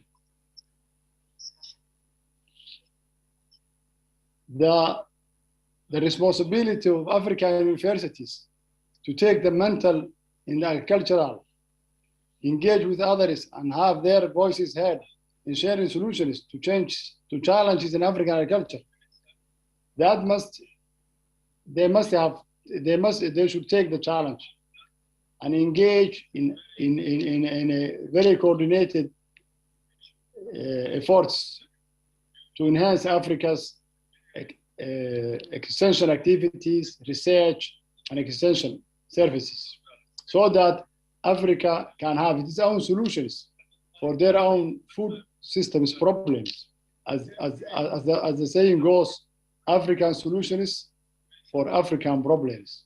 Even though there is a contest that African problems are neither African problems, so that solutions cannot be purely African solutions. So we need Africa to take its own steps to feed its population. And Africa is endowed with all resources, natural resources, to have enough food for its people. What we are lacking is scientific research, extension, capacity building for our farmers, and development of real-time mechanization process for our agricultural activities. This Roof Forum platform, as we all are aware, is an advancement, or is paving the way for the UN Summit, which aims to generate actions and identify solutions by issuing a call for action at all levels of the food system. It's our hope to raise awareness and elevate public discussion about reforming food systems to help realize the Sustainable Development Goals by implementing various reforms for the good of the people of the planet in general, and in Africa especially.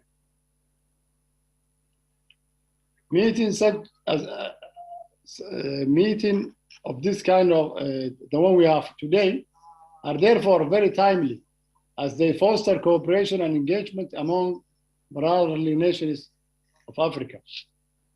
I thank you very much. These are my brief remarks. Thank you very much, Chair and other eminent personalities. Over to you.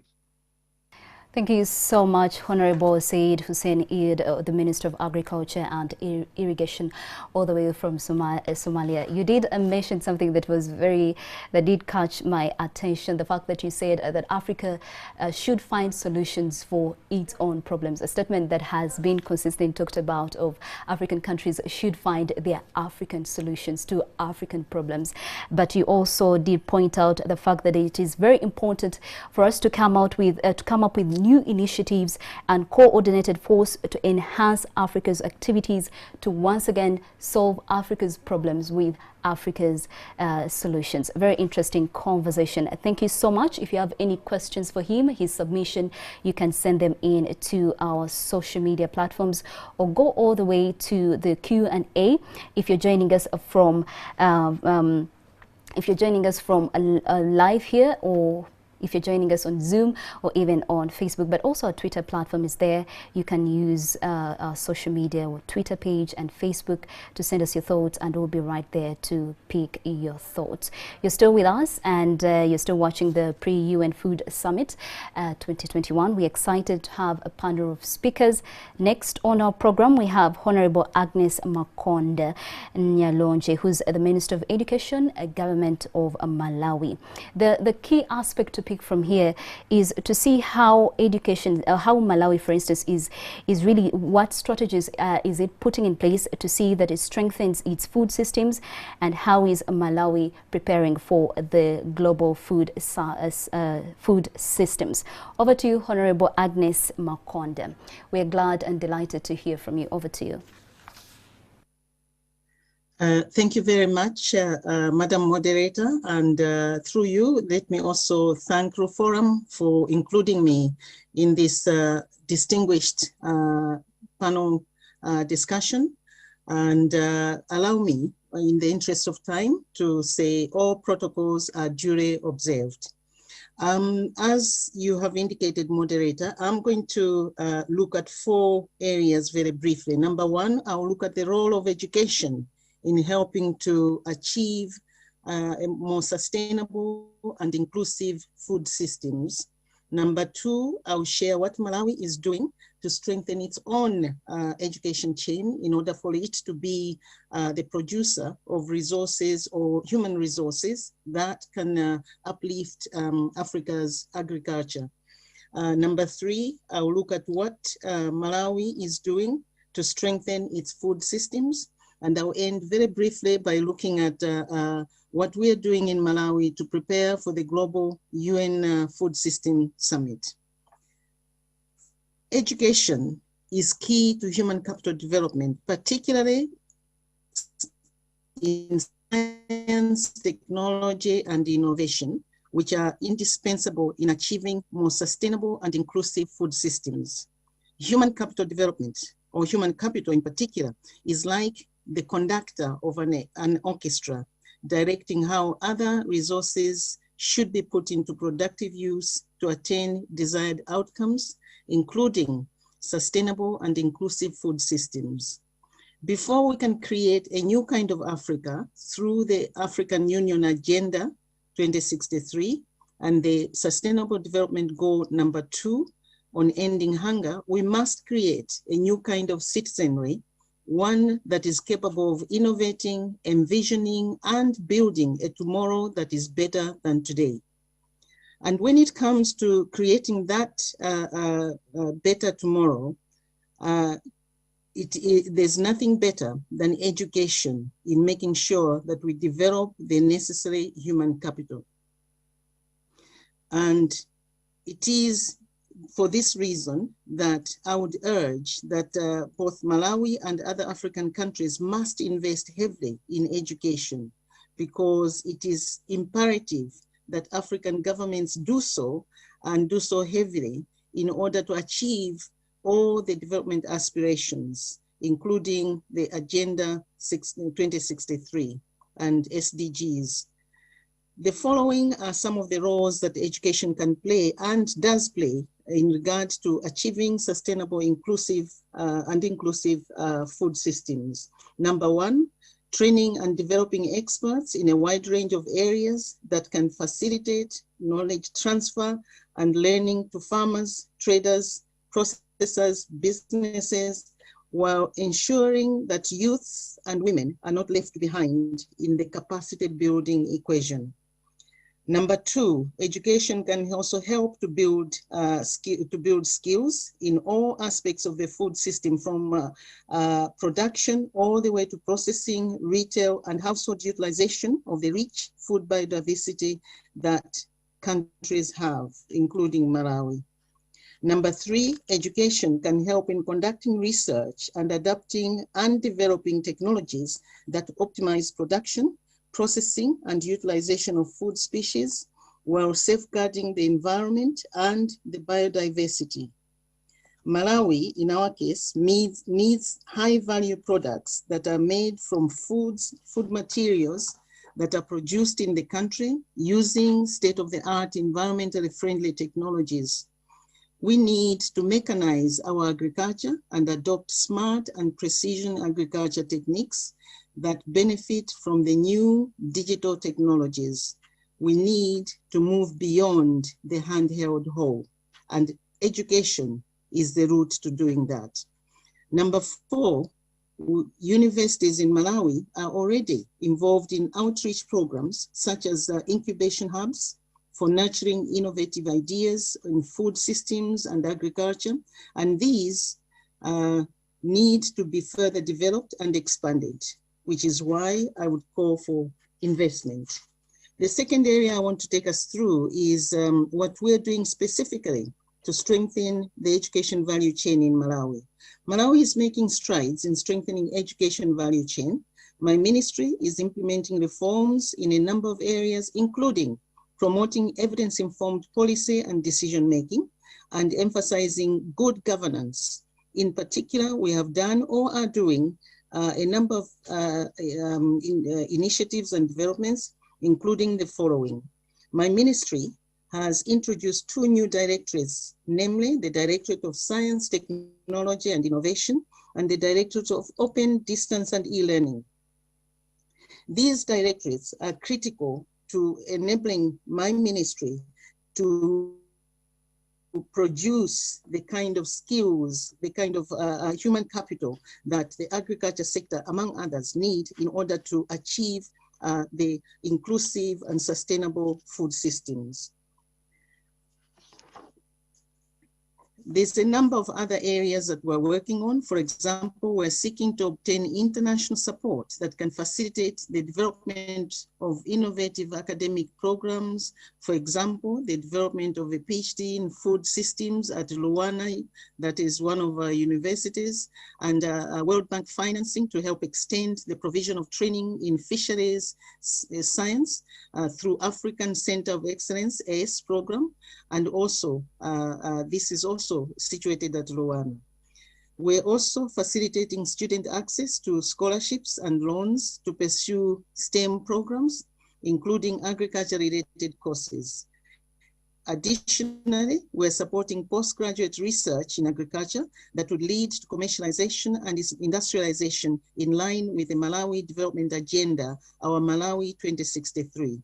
We're also introducing vocational schools, for example, TVET and community technical colleges, some of which are also offering agriculture-related programs. Additionally, we are adopting policies on inclusive selection of students to include those coming from marginalized communities in the periphery of society. And in this category, we have major focus on making sure that women make it into university programs.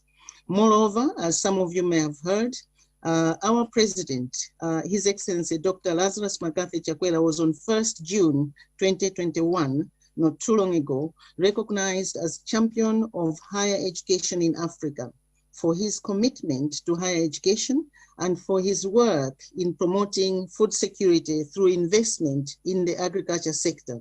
This year, Malawi has achieved the highest yields in maize production that the country has known so far.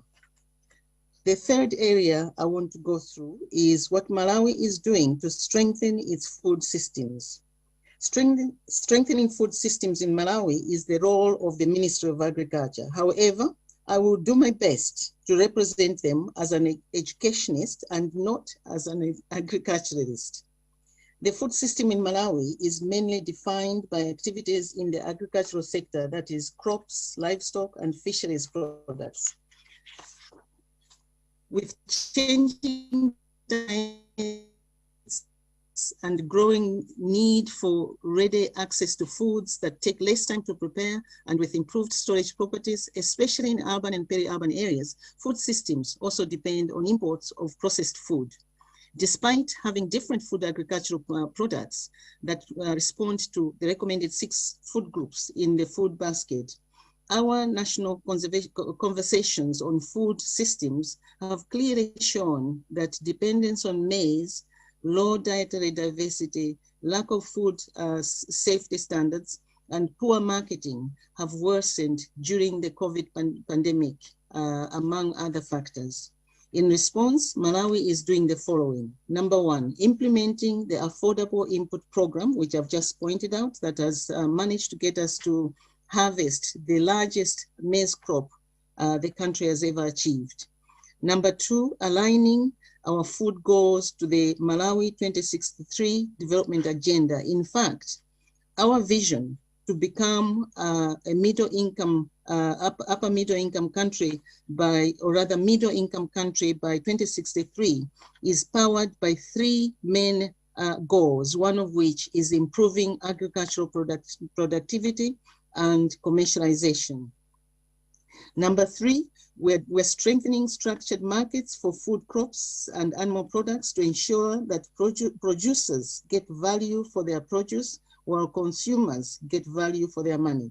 Number 4, the country is also investing in transport networks and market infrastructure to facilitate easy movement of agricultural produce in the country and to minimize post-harvest losses.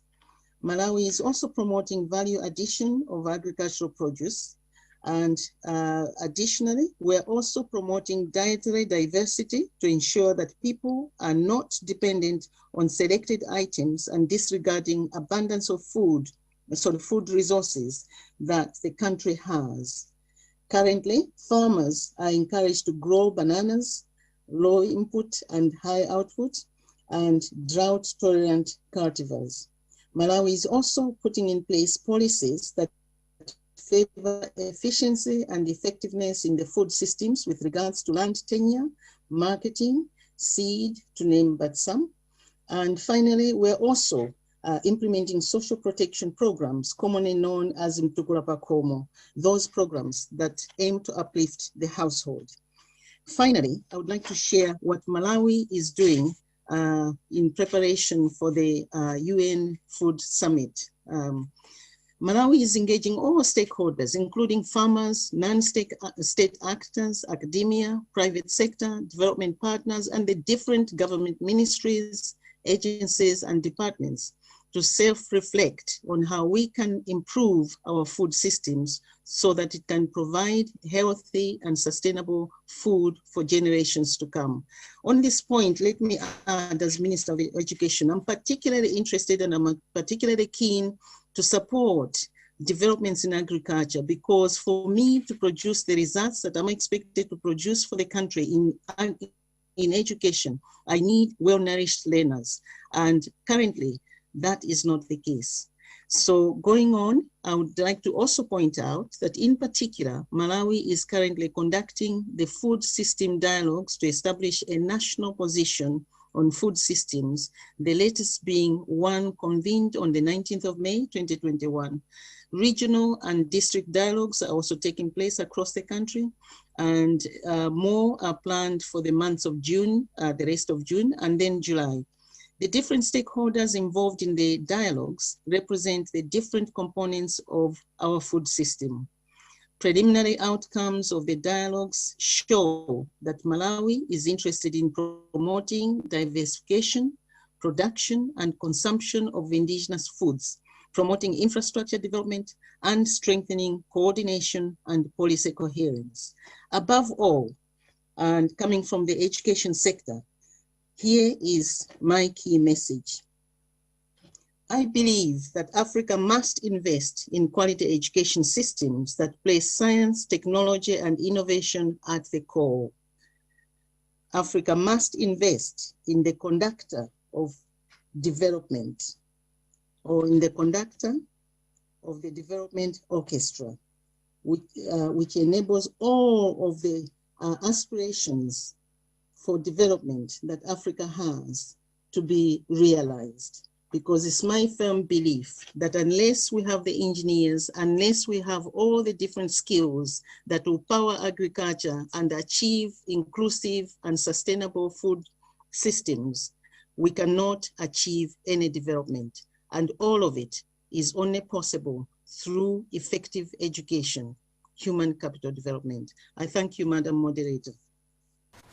Thank you so much, Honorable Nyayonje, who is the Malawi Minister of Education and former Member of Parliament, for giving us the key role that education can play when it gets to food systems. You did mention that education can play this huge role in regards to achieving a sustainable and inclusive food system if it is possible to train and develop experts in a wide range of areas that can facilitate knowledge transfer and learning to the farmers. Skills development, of course, has also come up again, conducting research and adapting and developing technology that can optimize production. Thank you all. Thank you all that are joining us on our social media platforms and even here on Zoom and also on NTV. We'll now move on to our next speaker, Honorable Ntisa Sagairon, who is the Minister of Higher Education and Scientific Research. We do ask for the next speakers that we try to stick to the 10 minutes rule so that we catch up with time and allow the rest of the program to carry on. Now, I do want to move on to her to basically pick her thoughts. We know that she comes from a huge country with diverse ecosystems. How are they ensuring that the diverse food systems actually are incorporated in ensuring that they are proper and do serve the general interests of the citizens? Over to you.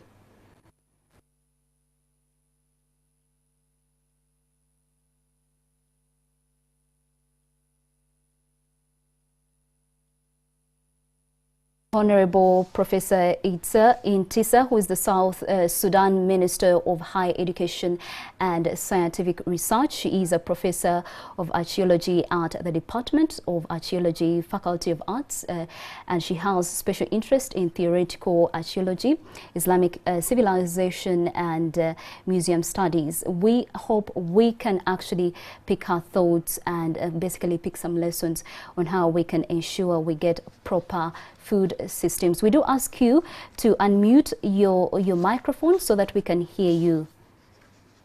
Over to you, Honorable. We hope you can hear me, and we are looking forward to pick your submissions.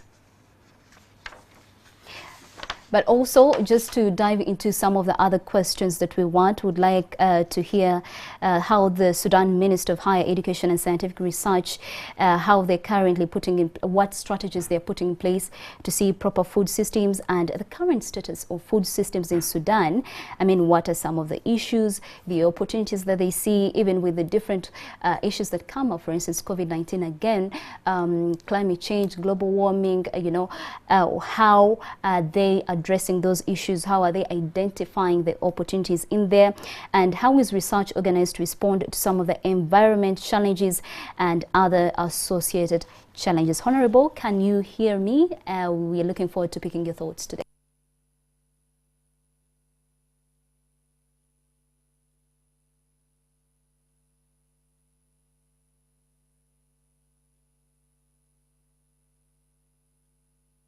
Yes, we can hear you.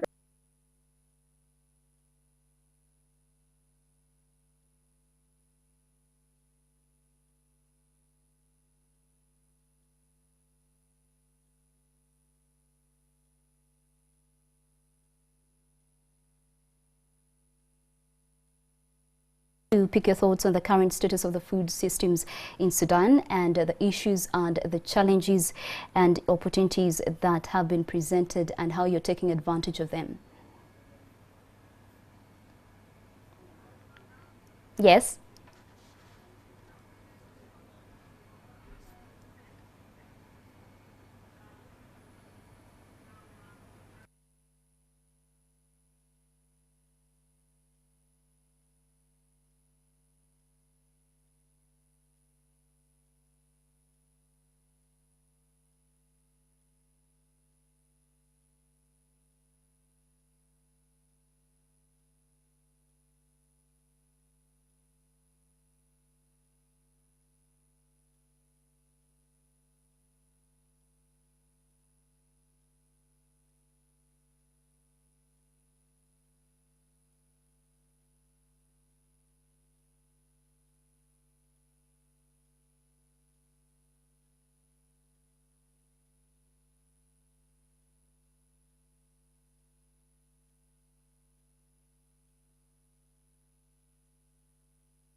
yes, wheat during winter.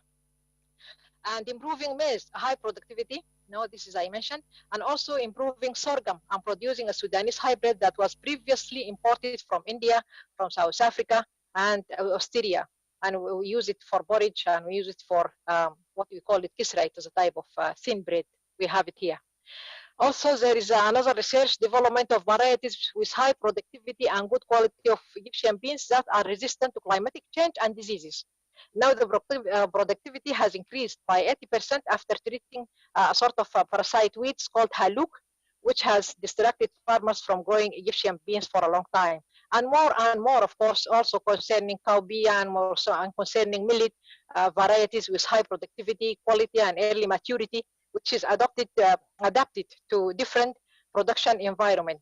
There are also some drought-tolerant varieties. These are all examples of how there are a lot of researches. There are some researches that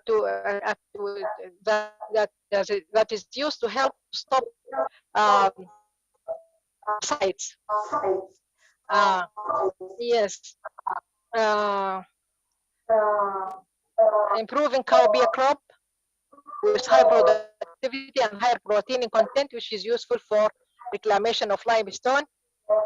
And utilizing roasted soybean flour with high nutritional value. This is how we are trying to address the nutrition issue, to combat malnutrition diseases by production of gluten-free from soy flour for patients with wheat allergy. And there are a lot of these examples. Now, yes, Sudan has a great agricultural potential. I just would like to tell you a small information that in 1945, when the government, that is the British government, put a project to cultivate the cracking clays of central Sudan in the area of Al-Gadarif. The prime purpose was to meet the food needs of I would like to just 1 minute to conclude. Yeah. So they have cultivated all these areas to do what? To meet the needs of the army station in the British colonies in East Africa. We are having about 35 of these universities, and we are having community colleges. What is important, just to end my talk, is that what we need is to integrate our efforts and to cooperate. We are always calling for networking, but hardly realized. We need to support the scientific research to eradicate the parasites that affect the amount of the yield. It is a problem now, as I told you, it is not the problem of research, it's a problem of decision makers. We need them to look at what we have produced, what we are doing, how they can make use of it. And the most important thing above all is to develop community colleges. These are very important for the transfer of knowledge, for transfer of technology, in local scale, of course. And of course, we have to look at the faculties of agriculture, why the students enrolled there are the ones who are having low score. Thank you very much. All right, thank you so much, Honorable. Now, because of time, allow me, ladies and gentlemen, to quickly allow us to actually get into a short documentary about what the Africa that we want. But before it comes on, I do want to let you know that next on our session is us picking the perspectives from selected advocates for Africa's development. We'll be having Professor Monty Patrick Jones, who's Africa's first World Food Prize winner and former Sierra Leone Minister of Agriculture. We will basically be picking his thoughts on the different perspective on the current food systems in Africa and how we can do better as a continent and be able to feed our people and respond to emerging challenges as well as opportunities. Now, most importantly, what should be Africa's message to the Global Food Systems Summit? This is a question that I'll be posing to Professor Monty Patrick Jones. He could be preparing as we wait for the documentary. We'll also love to pick his thoughts on the message that he has for African governments, African Union Commission and the institutions. Later we'll have Professor Mrs. Amina, Her Excellency Professor Mrs. Amina Grip, who's the former president of Mauritius. We would like to pick her thoughts on how the private sector can play a key role in actually achieving proper food systems in Africa, on this continent as well. Ladies and gentlemen, would like to take you in for a short documentary about the Africa that we want. You don't know that all these discussions moving forward, discussing ways to see that we create the Africa we want, the Africa that we are proud of, but most importantly, the Africa that we also contribute to make it better, bigger and better. Let's take a look at that short documentary and we'll be back. What is behind the idea of the statement, the Africa we want,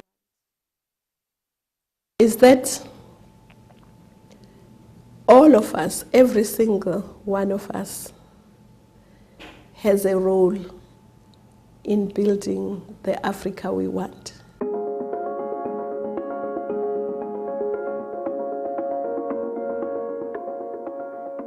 What is the Africa that I want? Wow. The Africa I want. I want to have an Africa where there will be less hunger. There will be equal opportunity. My Africa is one which is confident. An Africa that is able to create jobs for its young people. I want an Africa that is self-sufficient to feed its population. It's a prosperous Africa, a disease-free Africa, a malnutrition-free Africa. You need to be secure. People need to be well fed. People need to have places to express themselves and not to feel afraid. People need to dream of possibilities and realize them. The Africa I want is an Africa which will be prosperous, which will be diverse, and which will serve as the food basket, not only for ourselves and the continent, but also to the world. The Africa that is able to derive the bulk of its income from agriculture, in the sense of having raw materials that are produced by the African farmers. The Africa that we see that we can use science to solve most of the problems. I would like also to make sure that women are also not left behind in Africa. And that there will be less boundaries physically and virtually. Hunger-free, prosperous, powerful in exporting. Where we believe in ourselves, where we see the value of the resources that we have. Is the Africa that is resilient and has the structures, institutions and processes to renew itself. People feel strongly that we should own our destiny. We can be an amazing example to the rest of the world. That is the kind of Africa I want to see. And I would like Africans to say, oh, it's great to be an African. The opportunities are there. It's now up to me. It's up to me. How exciting would it be to live in that Africa? And so you get motivated into putting your shoulder to the wheel and building the Africa you want in whatever corner you may be.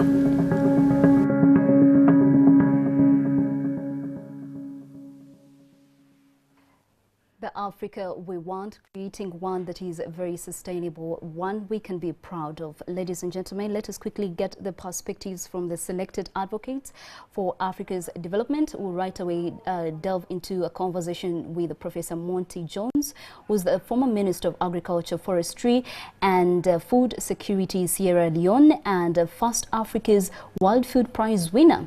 He was also the Special Advisor to the President and Ambassador. And the ambassador, and he will be speaking to us on exactly what is happening. But he worked as a breeder at the National Rice Research Station before joining as a coordinator of the USAID Cameroon Rice Program. Ladies and gentlemen, allow us welcome Professor Monty Jones. Over to you. A very warm welcome to the show today. We would like to pick your thoughts. We know that your outstanding efforts are seen all across Africa, and you being the first World Food Prize winner. What does that mean, for instance, for people watching us today? And also, what is your perspective on the current food system issues in Africa? I would like to hear that, and your message to the Global Food Systems Summit, and finally, your message to the African governments. We would like to request you to keep it at exactly 10 minutes.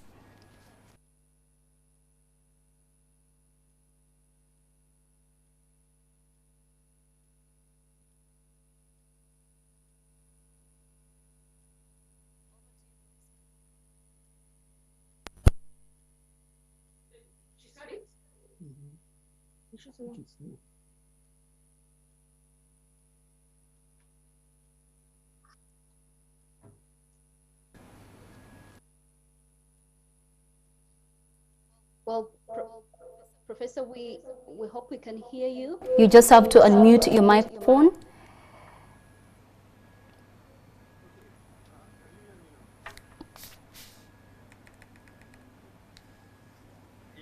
Yes, we can hear you. Okay, thank you. Your Excellencies, distinguished participants, ladies and gentlemen, I would like to thank Professor Adepala and his team for electing me to participate in this very important meeting. I also would like appreciation for giving me the opportunity to say a few words on my perspective for promoting food systems for Africa's development. I will define food systems simply as all the processes that will ensure availability and affordability of food to feed a nation. For example, growing crops or raising livestock, harvesting, value addition or processing, packaging, transportation, marketing, and consumption. I will concentrate this presentation on the agricultural aspects that will cover all of these processes. Agriculture, well, let me, first of all, Your Excellencies, ladies and gentlemen, walk you through the African agricultural context. Agriculture is the largest sector of the economy in Africa, contributing about 35% of the GDP and employing about 60% of the labor force. Hence, agricultural continued growth is essential for Africa's development. Production systems are very diverse and dynamic, and over 40% of the world's uncultivated arable land is in Africa. I believe that one day we will see Africa produce enough food to feed the world. In most places, particularly in sub-Saharan Africa, the landscape is a topo sequence stretching from the upland through the hydromorphic to the lowlands. Potential for increased agricultural production and productivity is high in Africa, with generally high rainfall, rivers, adequate solar energy force. But for many decades, African agricultural production and productivity are low and have remained stagnant or declining until in recent years. But Africa still lags behind the rest of the world due to the following reasons. One, Africa's agriculture is predominantly subsistence farming. Agriculture is predominantly small scale, as over 65% of Africa's population relies on subsistence farming with little or no use of external inputs or improved inputs. Inadequate uptake of new agricultural technologies. Inadequate public and private sector investment in agriculture. Majority of countries invest less than 10% of national budget on agriculture. For 4 decades between 1960s and 1990s, African agriculture was characterized by low, stagnated, and declining agricultural productivity. During that period, Africa lost on its share of the world trade from 3.5% to 1.5%, an equivalent loss of $70 billion annually. Our economic growth improved slightly for about a decade from the year 2000 or so, and GDP was sustained at high level of 5.4% on average due to good governance, reduced civil conflicts, better microeconomic policies, and increase in prices of commodities. Since then, economic growth has been slow until 2021, when an increase of 3.5% GDP growth was recorded. However, there is still limited access to regional and international markets, so that Africa still imports 44 billion US dollars worth of agricultural products, exports only 25 billion US dollars worth of agricultural products, which results to a net deficit or net import of 19 billion US dollars per year. A major persistent problem is the weak policy and poor institutional environment. The second reason why Africa is lagging behind the rest of the world is the need for Africa to develop better policy environments. Efforts should be made to promote and facilitate policy analysis and institutional environments necessary to boost productivity, promote market access, create wealth, and improve livelihoods. African institutions should always gain access to evidence-based policy information for informed decision-making and improved broad-based inter- and intra-regional market performance. African institutions such as the African Union, CADEP, AGRA, and FARA should dialogue with the national governments to commit to creating such favorable policy environment for sustainable agricultural food systems and rural development aimed at developing strategic decision-making options for policy, institutions, and markets. The third point is to promote agribusiness, which I believe is the driver of economic growth and development. Agribusiness added value to the value chain is low at 38%. And Africa needs to close the gap with food production farming. For example, of 63 billion US dollars of intra and extra African trade in the year 2017, only 12 billion US dollars was classed as processed good. Africa should reduce to the minimum export of unprocessed agricultural and other products. Africa should shift emphasis from primary commodity production to value addition. As much as Africa has 60% of arable land, it has 90% of raw mineral reserves. Reserves gold, diamond, coltan, bauxite, rutile, iron ore, oil, gas, and other minerals of economic interest to the world. Africa should use this as bargaining power to add value here in Africa. I am insisting to add value here in Africa to these products and sell to interested parties at profitable level. Funds from these mineral sales can be channeled to further develop agriculture and other sectors of the economy to boost overall growth and development. The fourth area is capacity building. Africa should develop capacity to promote its objective to attain food and nutrition security and play an active role in the regional and international marketing and trade.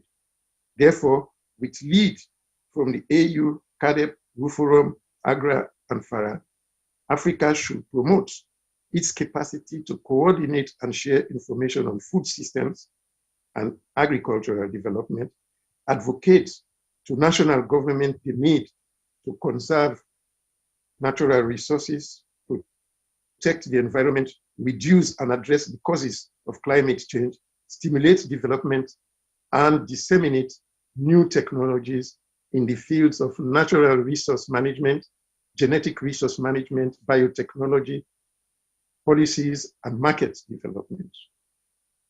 Forum, taking the lead, and AGRA and FARA are to work together to identify important and not too commonly thought of strengths, weaknesses, opportunities, and threats to capacity building and Africa's food and nutrition security and marketing of its products.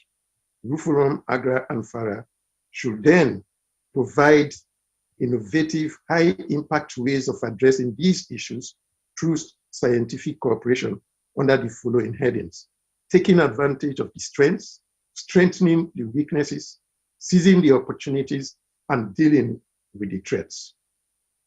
Ladies and gentlemen, my key message is therefore for Africa to promote value chain approaches and ensure development of agribusiness and agro-industry as the key lever to transformation of African economies and subsequently to development. Africa should pursue increased productivity alongside competitiveness and strengthen the position of men and female farmers along the value chain and their working and living conditions.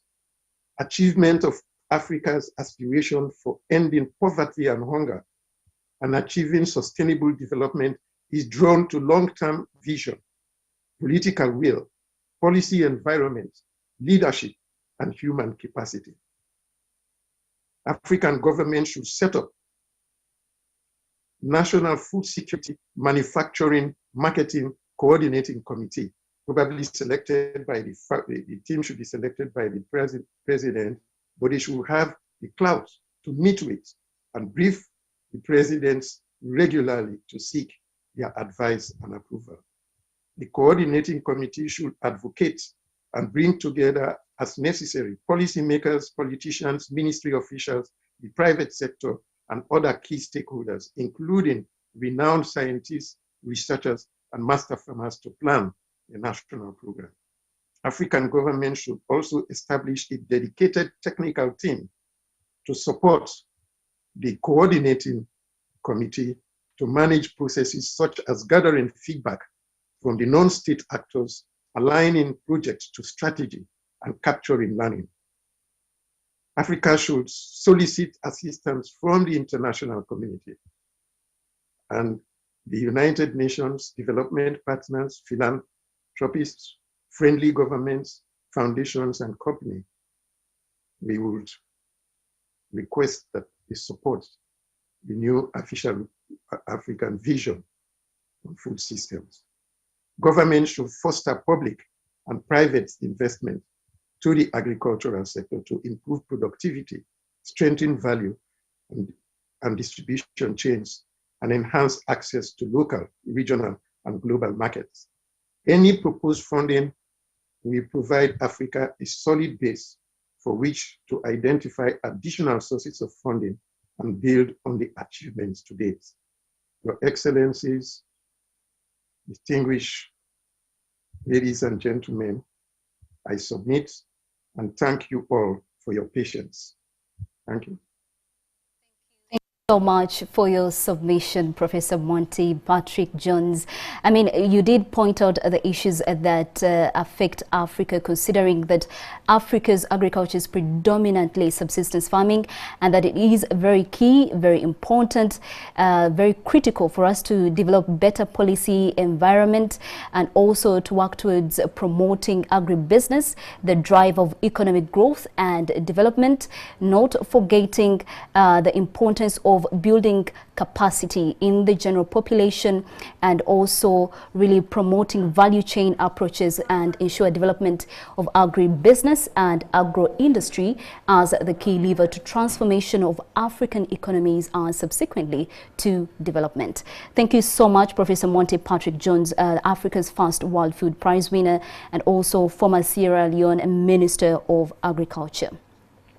Now, ladies and gentlemen, please do allow me to carry on to our next speaker. And as we are almost coming to the end of today's session, but please allow me carry on to the next speaker. We'll be speaking to Her Excellency, Professor Amina Grip, who was the 6th president and first female president of the Republic of Mauritius. She has been the managing director of the Center International Day Development, and she was awarded a L'Oreal UNESCO Prize for Women in Science, among very many other things. In the interest of time, Your Excellency, we are honored, first of all, to have you speak to us. You are a highly accomplished scientist, for instance, and in the private sector. Would like to pick your thoughts on what the role of the private sector in ensuring that we have proper food systems. And also, Your Excellency, the world of Africa is currently facing unprecedented challenges that need innovative and collective actions to address. What should we be paying attention to? What should we prioritize? And finally, your own thoughts on the role of governments, development partners, and also African researchers. Over to you, Your Excellency. Thank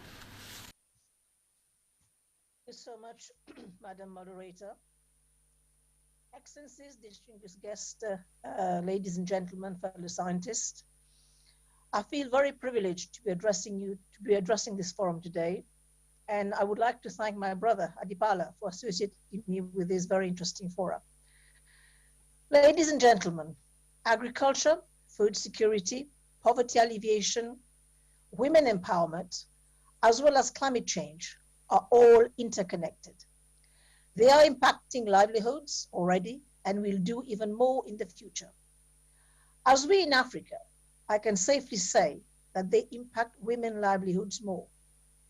These issues are important to me, not just because I'm a woman, but because as a scientist, and I appreciate how science and technology, if properly leveraged, can help make a difference in addressing the cause and concerns of rural women and to ensure them a better and more secure life.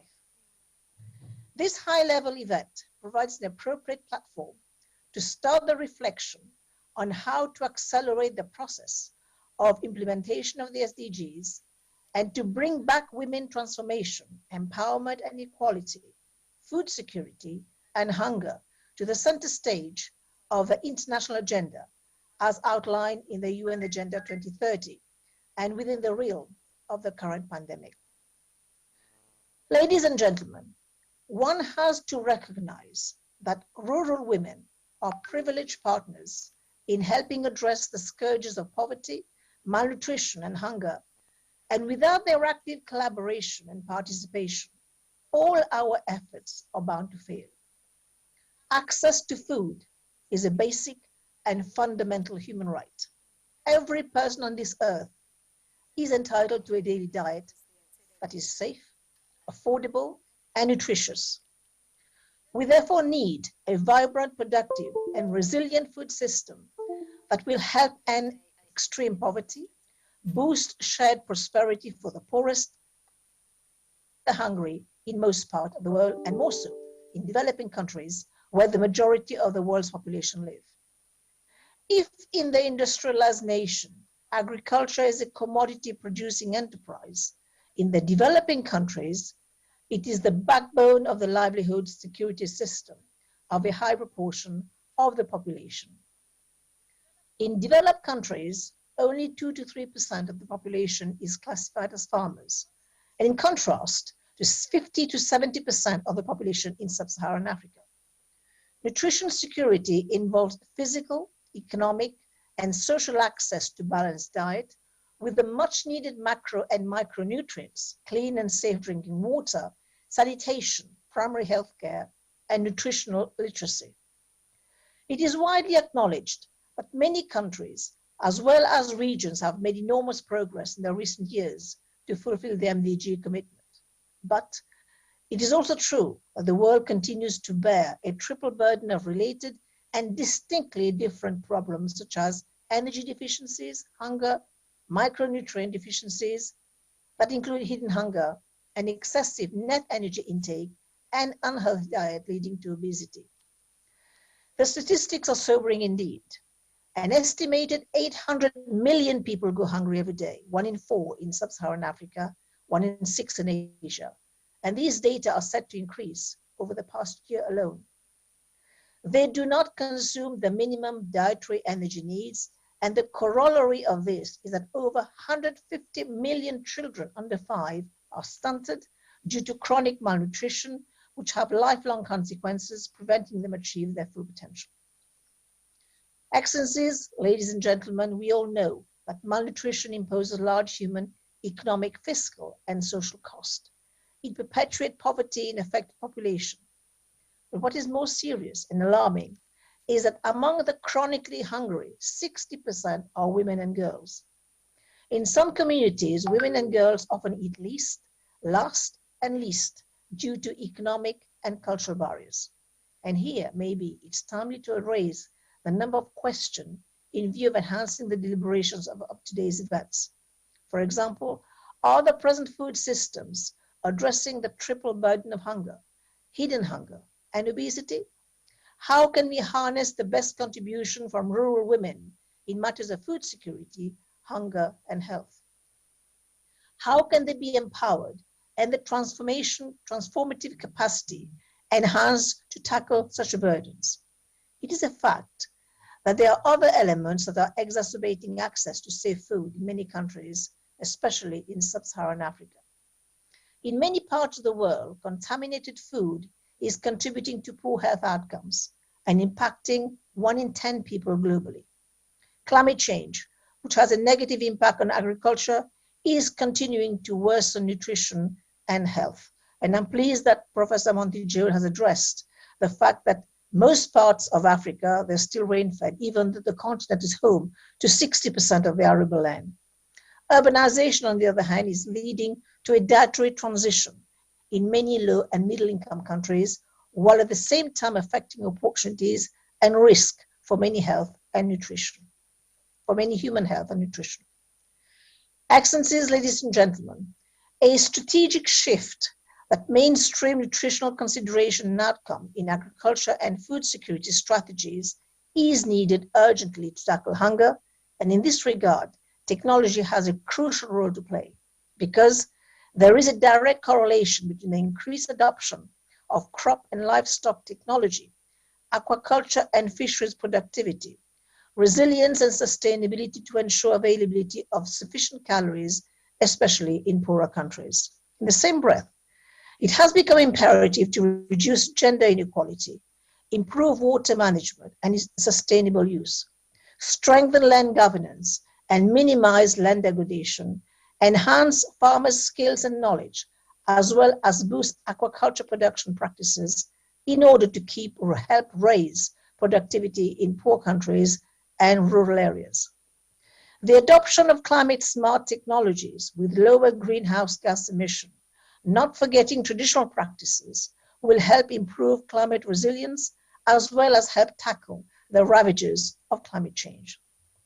In many poor countries, there is also urgency in the handling of post-harvest and storage facilities. The FAO had estimated that post-harvest handling and storage loss of cereals and maize in Africa is between 8% and 1.4 to 6% respectively. Losses in perishable goods are higher. Milk losses range between 7 to 21% in some East African countries. Hunger can be tackled through homegrown school feeding programs, where crops and livestock products produced from smallholder farmers act as living outlets for the local school and helps reduce micronutrient deficiencies or hidden hunger, as is referred to.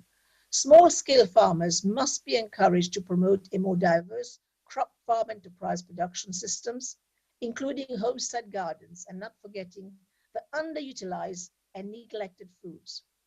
A more diverse set of food results in greater dietary diversity, higher micronutrient intake, and positive impacts on the nutritional status of children in the household.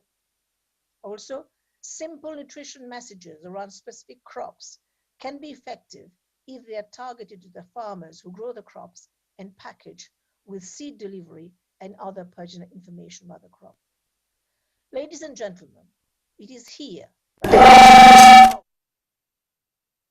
become even more critical for achieving food security and long-term sustainability. Women, especially rural women, in many countries form the backbone of the agricultural sector and food production systems. It beholds government in these countries to ensure that the gender balance among agricultural extension workers is properly maintained to help improve the delivery of services that meets the needs of women farmers. An increase in discretionary income opportunities, along with the promotion of labor-saving technologies for women, enable them to earn more income without compromising preparation time. In some African countries, biofortified crops, as well as the promotion of micronutrient-fortified fertilizers, have contributed to diversify the diet of children and young adults with vitamin A and minerals. The rich orange sweet potato, as well as the zinc-enriched cereals, are prime examples. More research and development is needed on the nutrient-rich indigenous crops, as it can help alleviate malnutrition. The availability of such products can also be made more accessible and culturally acceptable when nutrition education through school feeding programs get taught in schools. School feeding program is also a powerful tool to tackle obesity. Food labels, particularly on packaged and processed foods, on the other hand, can play an important role in consumer protection by conveying safety information and nutritional content. Food safety and health can also be improved by using pesticides more optimally, designing and managing irrigation schemes that do not cause an increase in waterborne diseases like malaria, and putting in place basic post-harvest food safety standards and regulations that address risks associated with staple foods, such as aflatoxins, cereals, and groundnuts, and improving hygienic conditions and practices in informal markets. Ladies and gentlemen, excellencies, distinguished guests, with the implementation of some of these measures, I remain convinced that the empowerment of women, especially rural women, will become a reality. The connection from food system to nutrition and health outcomes passes primarily and inevitably through women. Unfortunately, women have less access to and control over assets, inputs, services, and finance than do men. As the child bearers and child care providers, women play a critical role in the health of infants and are often responsible for producing the food, purchasing it, processing it, and preparing the meals. Thus, any effective program to improve household nutrition and health must address gender inequalities. Policies and programs need better gender-blind approach and instead expand women's role in and engagement in areas around decisions about production, access to and decision-making power over productive resources, control over use of income, leadership in the community, and time use. There are many tested solutions, but there is no one-size-fits-all. Countries need to tailor their combination and form of intervention to suit their own circumstances. Doing so will require leadership, a greater focus on the needs of women, more collaboration between institutions and sectors, learning and innovation, and broad partnership. The road is long, but I'm sure we can. The 2030 Agenda has already provided us with a roadmap we need to succeed. This high-level meeting opens up another chapter and marks a new era in the achievement of the SDGs for the benefit of the next generation. In conclusion, let me quote what the Dalai Lama had said, and that should guide the process of our deliberations now and in the future, and I quote, "The problems we face today, violent conflicts, destruction of nature, poverty, hunger, and so on, are human-created problems which can be resolved through human effort, understanding, and the development of a sense of brotherhood and sisterhood. We need to cultivate a universal responsibility for one another and the planet we share," unquote. And it was Mahatma Gandhi who once said, "There is enough on this planet for everyone's need, but for not everyone's greed." I would like to thank Reforum for associating me with this very important event. Thank you for your attention. Thank you so much, Your Excellency. You've been very deliberate to bring out some of the human-created problems that are affecting the food systems in Africa. But you specifically spoke about the importance of empowering the rural women and ensuring that we have policy programs that need to be expanded to empower women participation in the decision-making. You're also very deliberate in bringing forward the issues that we as Africa and the continent we need to be looking at. For instance, the hidden hunger, supporting the small-scale farmers to ensure that they, in every single process, they are fully supported. And also you posed some very important questions that I believe even the other world leaders agree with. The fact that contaminated food is one of the issues that is affecting the way we access and use our food systems, or the way people are affected in one way or the other. Climate change, once again, you brought it forward, you talked about it, and urbanization. We are seeing most African countries realizing that urbanization, while it is good, it is increasing, but it does affect negatively food systems in the world today, and it is imperative for us to improve on the way we address that, as well as imperative to improve access to water, and not just water, but quality water. And finally, among your things you brought forward, the importance of looking at climate smart technology. African countries should be looking at ensuring that they use that, and so much more. Thank you so much, Your Excellency Professor Amina Grip, for joining us. We are very delighted. I believe the audience has been very privileged to hear your thoughts on some of the things that you believe should be done to see that Africa moves forward, and not just forward, but moves forward happily and even better.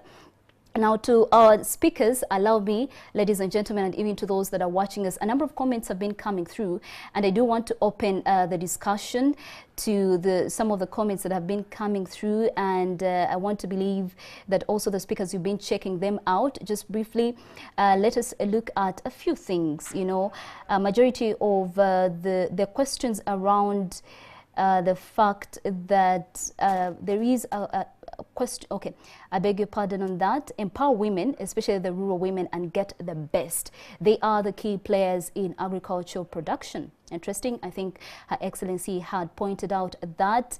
More questions. I take this opportunity to thank Her Excellency Amina for being the only person in the world that I know who has left the State House as a president and continued with public services. A very unique character in this world, a natural-born leader. Over to you. That is your comment for you. People appreciating your work. But right now, diving into the questions. Quickly together questions. There are quite so many comments. I'm trying my level best to get those that I can. It is time. This is a comment. It's coming in. It's time for African governments and partner institutions to mobilize or deploy science and technology to accelerate agriculture transformation and drive rural economic growth.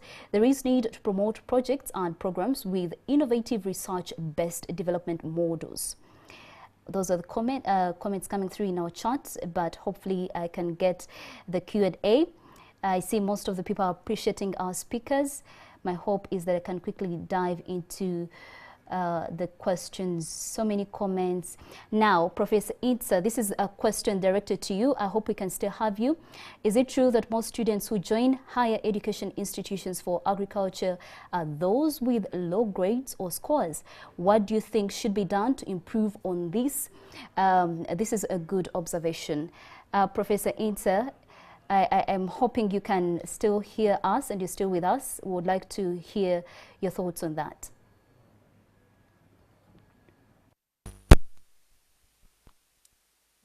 Question directed to Professor Inta. Is it true that most students who join higher education institutions for agriculture, those with low grades or scores, what do you think should be done to improve on this? We did see some of the speakers point out that agriculture has not, people think it's not very attractive, and this is why young people are not taking part in it. What are some of the strategies that we can put in place to see that most young people take part in agriculture? I am afraid we can't get to her. Maybe I could pick out another question. Can we? Okay, great, fantastic. There is a question here on the fact that those that engage in agricultural products are usually those that have gotten low grades. What do you have to say that, and how can we change that narrative? This is what the people usually say, that it is a problem of curriculum, and we need to change it and to make some reform in the faculties of agriculture, so that to make it more attractive for students. But for me, that is not the reason. The reason is that agriculture is in the lower part of the government concept.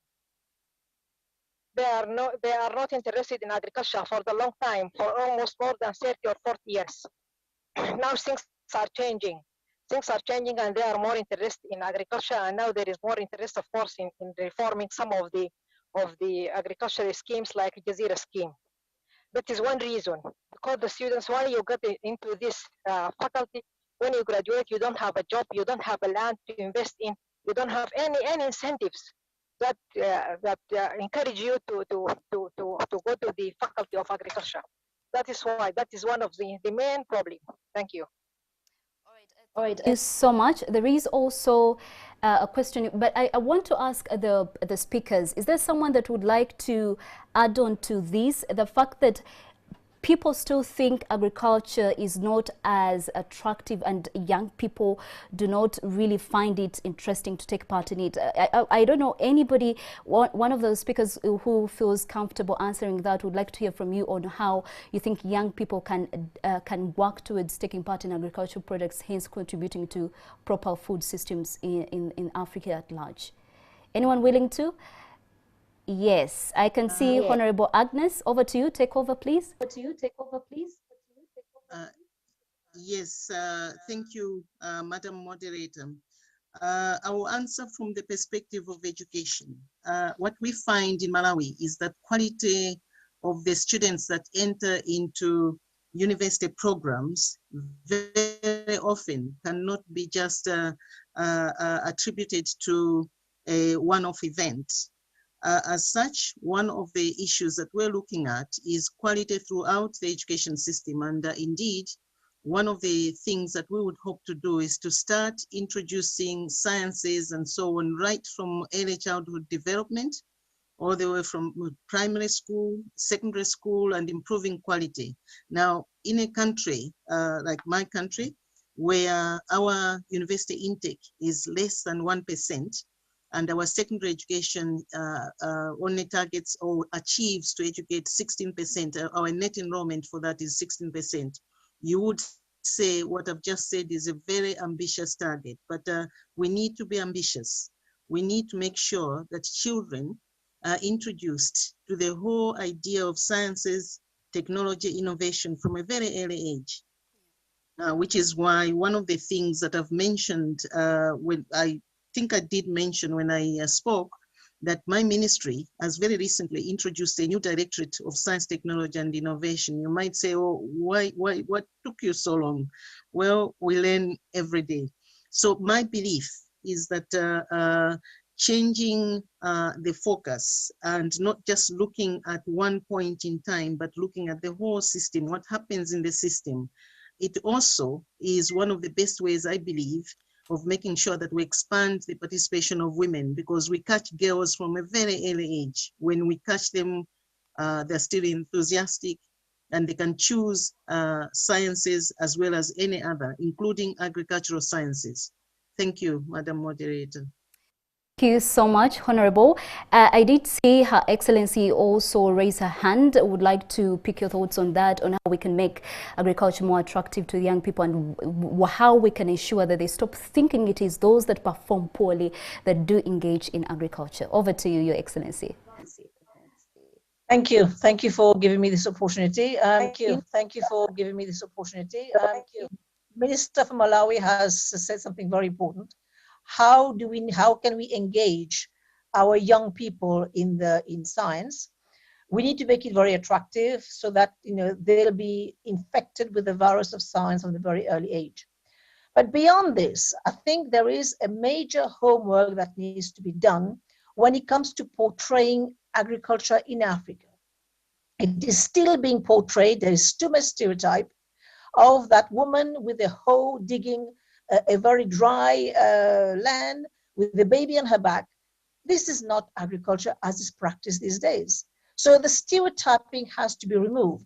And I'm very pleased to see a question as well from my friend Maud Kamatanesi. And she said something very important. How do we, how do we do agriculture if we don't have partnership, we don't have funding? I'm going to be very blunt here.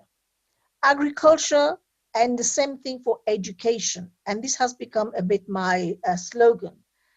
If we are going to look at our youth, at our young people, right, governments across Africa, and includes mine too, and we did a good job, we need to start putting our hands in our pocket.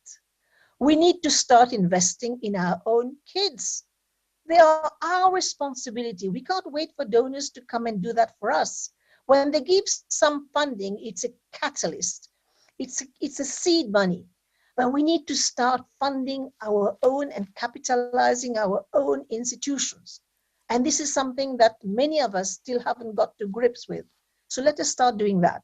When we start doing this, then we will be able to set up our own priorities. And our own priorities is, again, one thing I've mentioned is to go back to our own indigenous knowledge, our own indigenous practices. Let us learn to value that. Because the reason why China has made headway is because China has recognized its traditional practices. In the field of medicine, they have given the same right and the same acknowledgement as allopathic medicine. What are we doing in Africa with respect to our own traditional knowledge? And the same applies for sustainable practices, sustainable agriculture, and we need to start investing because we cannot have, in a changing climate, over 60% or I think 80% of our agriculture, which is still rain-fed. It is impossible. We need to start really investing in technology as well. So this right. Thank you so much, Your Excellency. Now, I do want to stay with you. I think there is a question I saw that was directed to you, and I hope I can quickly get it. Maybe just to pause onto there, because there are a number of questions and I can't seem to see it. I do see, is it possible for food security initiatives to cut across the whole Africa? This is one of the questions that is coming through, and I want to pose this to Dr. Yemi Akinbamijo. Is it possible for food security initiatives to cut across the entire African continent? Dr. Yemi Akinbamijo, I hope it's a question that I am directing to you. Thank you.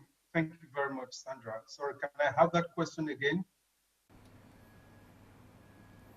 Is it possible for food security initiatives to cut across the whole Africa?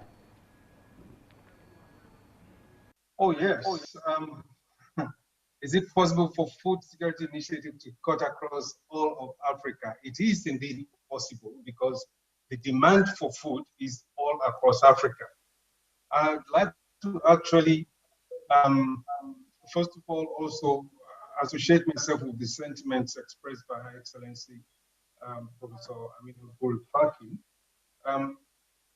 The whole issue of food insecurity in Africa is premised on the fact that we do not have enough science to drive our agriculture. That's point number one. Now, when you look at the business case, Africa is importing somewhere around 50 billion US dollars quantum of food. That is good business. Now, but the sad part of it is that despite the demonstrated demand worth 50 billion US dollars, the way I put it is this. On the continent today, there are 3 billion plates of food to be served for 1 billion people, assuming everybody can get 3 plates a day. How much of that can we source from within the continent? Now, the whole issue of how we're going to deal with meeting this supply, I will put just 1 or 2 cases and then I'll close it there. When you look at how we are getting or who is producing this food, age of our present farmers are they're above 65 years of age. Now, because of the very wrong perceptual understanding of agriculture as a business, people associate agriculture with poverty. That is a misconception. Now, take a look at Brazil, a third world country, as it were, with a population of 200 million people and only 6% people of the population in agriculture, just 12 million. And that country is a net exporter of food. But in Africa, we are about 1 billion and we have 70% in agriculture and we are still importing. So something is just not right. What I want to say is this: as the aging farmers get out of business, there is a new crop of young entrepreneurial farmers getting into the whole business of agriculture, into agribusiness, and they are doing it right. Now, it's just too early to see the impact of young folks, but if I cite someone like Nana Note, like this lady who's responsible for Buzakuza in Ghana, that is creating, making a phenomenal, like Nono Sakotono in South Africa. I mean, so many young under 30 farmers coming up and doing it the way things, and these will be the billionaires of the future. So what I'm saying in essence is that as we have the attrition of the aging population that are in agriculture, we have new crop of agricultural entrepreneurs that are employing science, employing technology, employing the modern means of producing agriculture. Now, these will be the next ambassadors, and the whole perception of agriculture will begin to change. Like Akadeshino says, it must be agriculture as a business, not just for survival. When that is beginning to happen, and it will happen, it's a scenario that is waiting to happen. We are beginning to see young folks like the IITA young agripreneurs dotting around the continent. Things are beginning to change, and this statistic is reversing. And I think this is then the way to go, in a way that will have food security addressed across the continent. All right, Doctor, thank you so much for your submission. Just briefly, I want to pick the thoughts of Professor Bebe Haile Gabriel, who's the FAO Assistant Director General and Regional Representative for Africa. There is a quick question here. Seasonality in agriculture is a problem, making agriculture, which is mainly rained as unproductive during drought. How do we increase irrigation and rainwater harvesting for agriculture? Over to you, Professor. Thank you so much,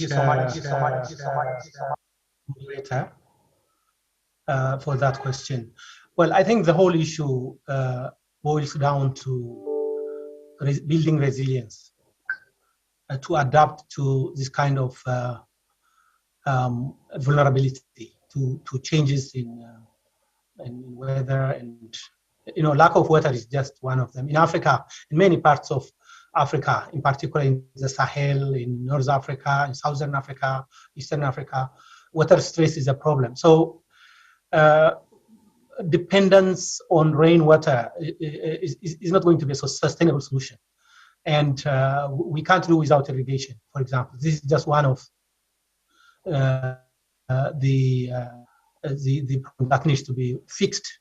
But at the end of the day, it also requires a comprehensive approach. It's about resistant varieties, so the application of science, not just in water management and soil and water management, but also in terms of improving the varieties and the breeds.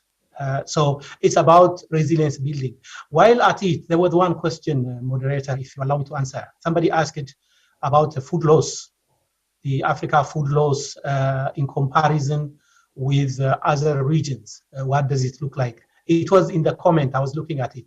So if you allow me to respond to that as well in 1 minute. Yes, please. Is it okay? Yes, please. Carry on, just briefly. Okay, yeah, I was quickly checking at the figures, and the food loss, which is estimated about 14% in Africa, is only exceeded by Northern America and Europe, and Central Asia and Southern Asia. Now, look at, compare it with the level of production over there with what we are producing. This is the point I was trying to make. Number one, the food loss is high in Africa. The background is low production. You know, in America, in Asia, they produce more. If the percentage of crop food loss is higher, the impact might not be, you know, as devastating. In Africa, it is very, very bad. This is happening because what we have in Africa is a broken value chain. Professor Monty Jones emphasized on the importance of agro-processing, agribusinesses as a key entry point. This is very important. It's a broken value chain. It's not sustainable. And there is very little processing capacity. In other words, this is also a lost opportunity to add value and create jobs. For young people to create more jobs, it is in the agribusiness and agro-industries area. That is where a lot of money resides. So it's a lost opportunity and the perishable products such as fruits, vegetables, fish, it could be higher. It could be as high as 40%, which is really significant. And what is FAO doing in this area? We're doing a lot in collaboration with other partners, of course, under ownership of the countries, and also in collaboration with the African Union, supporting countries to address their capacities in addressing the missing middle I was talking about. So briefly, I just wanted to say that. Thank you. All right.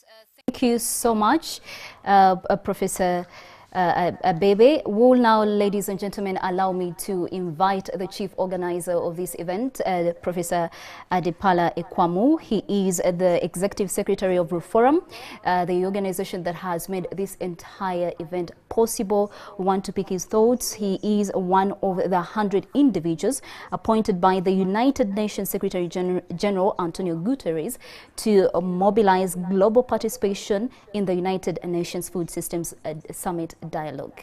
A very good evening. It is evening now. Let us speak the thoughts of Professor Adipala Ekwamu.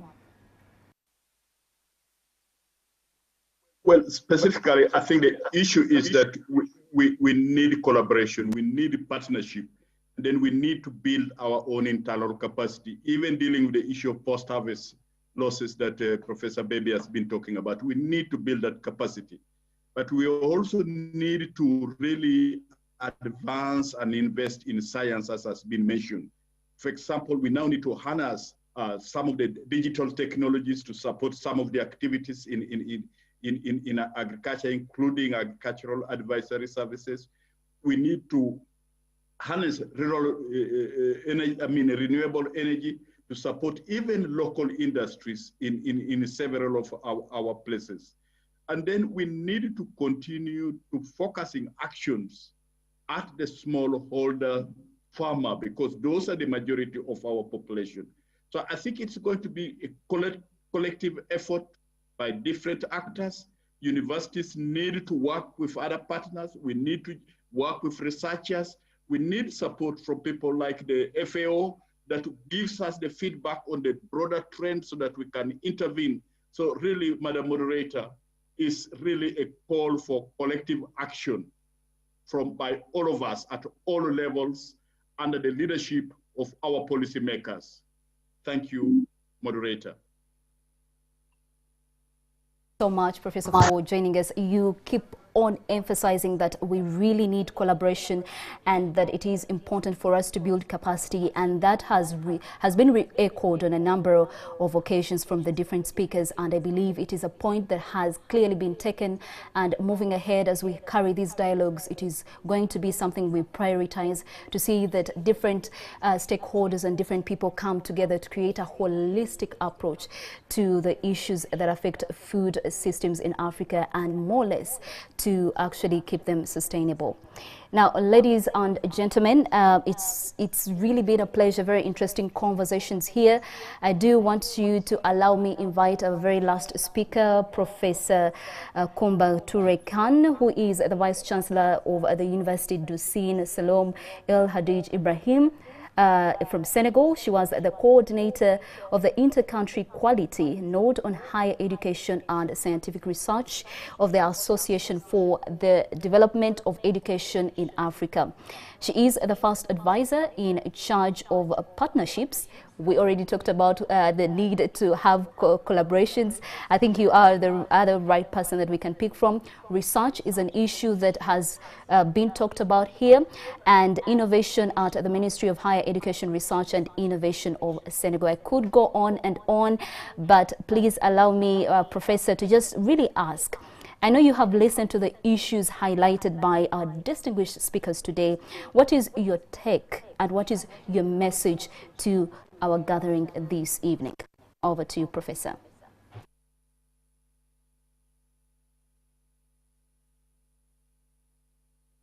Professor Amina, Professor Abebe, Honorable Ministry from Benin, Somalia, Malawi, Sudan, Professor Monti, Dr. Yemi, Professor Ibrahim, Professor Teresa, and Professor Adipala from Reforum. Excellencies, distinguished participants, ladies and gentlemen, all protocol observed. It's a great honor to me today to be present at this high-level events and address the vote of thanks on behalf of Reforum Board, and Reforum Network.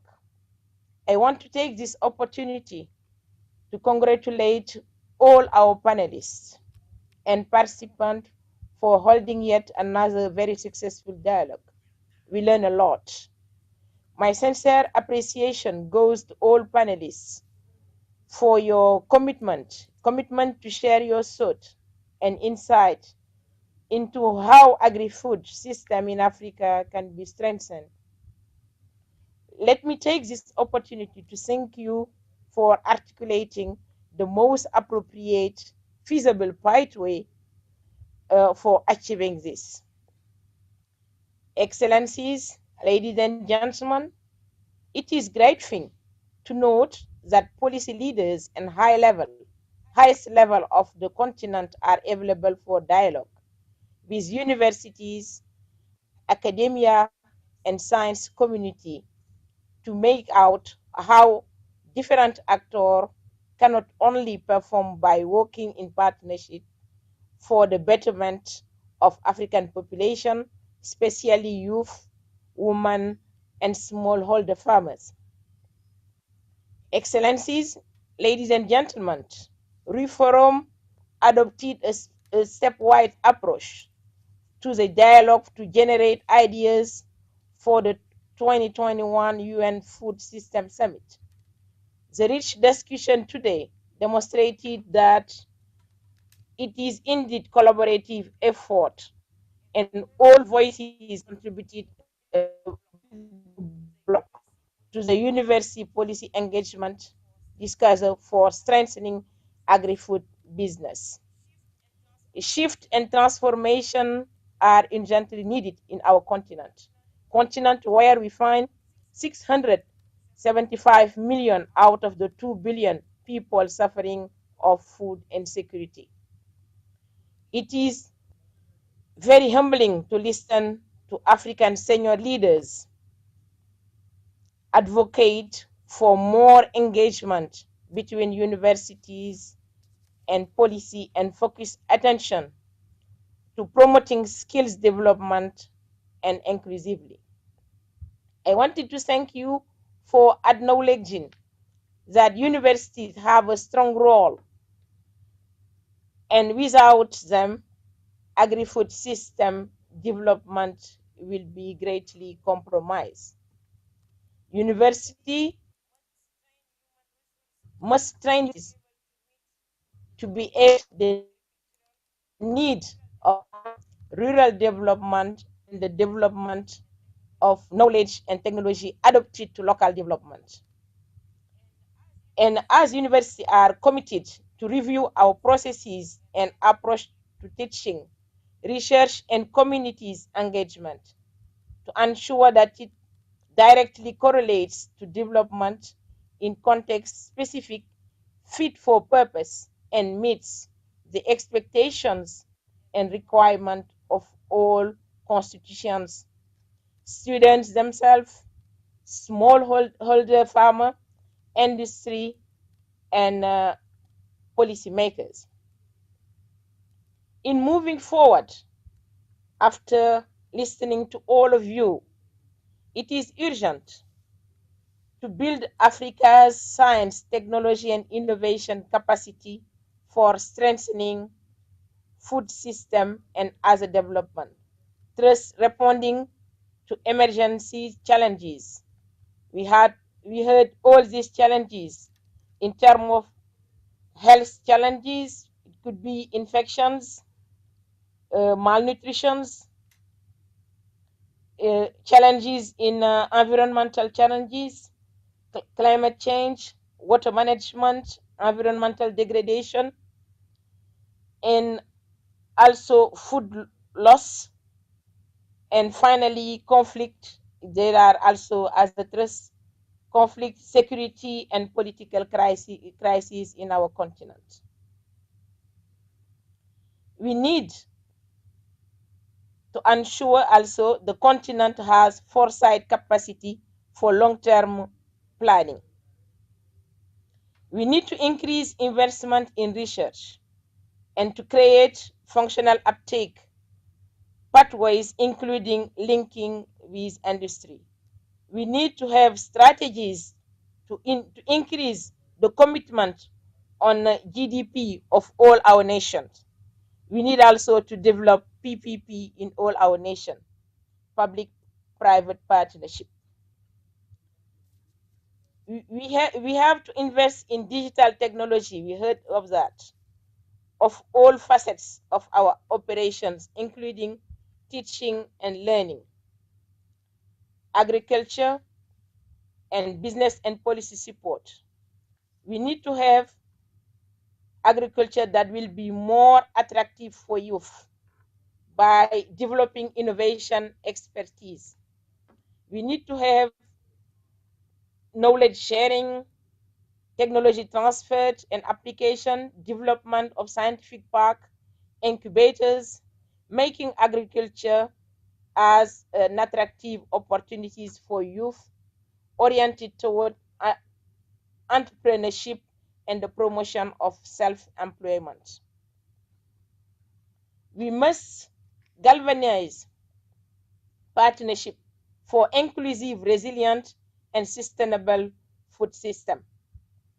Excellencies, ladies and gentlemen, I appeal to you in your different capacities and sphere of influence to articulate the ideas generated by the dialogue today to ensure that they are considered by the UN General Assembly and the Food System Summit in October this year. Let me use also this opportunity to congratulate the Rue Forum Secretary, especially Professor Adipala, the Executive Secretary, for being a true champion that has galvanized dialogues and facilitated universities' participation in the Food System Summit. And thank you for all your attention. Thank you so much. You did also point out a very key issue. Invest in digital technology, and that is something that I believe the leaders watching us today and our viewers are thinking about. A very key, important, issue that people need to prioritize. The African continent does need to prioritize. And ladies and gentlemen, as we come to the end, allow me to once again invite Professor Adipala Ekwamo, the Executive Secretary of Reform, the chief organizer of today's event, to give some of his remarks that we missed out at the start. We do apologize for that on our part, and also to give his closing remarks. Over to you, Professor Adipala Ekwamo.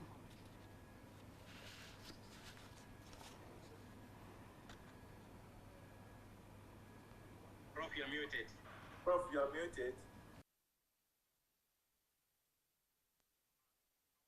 Your Excellencies, ladies and gentlemen, mine is simply to say thank you very much on behalf of all my colleagues in the Secretariat. Thank you very, very much on behalf of African universities for accepting to engage in this dialogue. We have listened attentively. We have picked out what we as universities need to do, but also it's quite imperative that we as universities, whatever we want to do, we must work in partnership with other people. We appreciate the insights from Her Excellency, Professor Amina. We appreciate the insight from Monty Jones. We appreciate very much your perspective of where we should go as a continent. Professor Ibrahim Dukeri, thank you very much for what the Arab Organization for Agricultural Development is doing. We are very, very grateful for that. Yemi, really thank you for those very, very insightful ideas that you have. We hope you can share the full paper with us. Honorable Ministers, it was a great, great honor to have you with us in this dialogue. We have listened to your perspective as agricultural policy leaders, as educationists, but what was so impressive was you were talking beyond your line ministries. You were the development specialists. We are very, very grateful to listen from you from Benin, Somalia, Malawi, Sudan.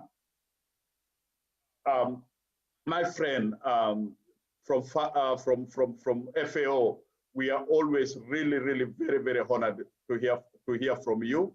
And there's been a lot of demand on your presentation that we would like to be shared with other people. The two Vice Chancellors, thank you very much. You have listened. There's a lot of work to do, but it's about the broader education value chains. It remains capacity development, science, technology, and innovation, and not leaving anybody behind. Ladies and gentlemen, let us engage in this UN food system dialogue. Thank you, thank you, thank you very much. Thank you so much, Adipala Ekwamu, for those closing remarks. I do want to add my voice to that. Thank you for organizing this event and making sure you call different key stakeholders to engage in such a very important discussion. And as we conclude today, I really do want to extend gratitude to all the speakers that have been very intentional in helping us understand the importance of having proper food systems in Africa and the world at large. Today, the audience, thank you so much for creating the time. I could see a lot of questions, but sadly the time we didn't have, but hopefully we'll find a way of getting these questions answered too. It is safe to say that food is more than just what we eat. Not so. The ways in which we produce, process, and actually consume food touches every aspect of life and every single person on this planet. Now, that is why dialogues like these offer a powerful opportunity for people everywhere, anywhere, to have a seat at the table of this milestone UN summit, giving us the chance to connect, meet new partners, inspire, and of course be inspired. The ideas, solutions, partnerships, and action plans generated in the dialogues are very critical to the summit's success. That is why the summit needs your input. As always, we encourage you to join a dialogue, for instance, or convene your own. In doing so, you can help us build a better future for food systems, a future that is strong, safe, and fair for all of us. The next dialogue will be happening on the 1st of July. Thank you all for joining us once again. I have been your moderator, Sandra Twinoblio.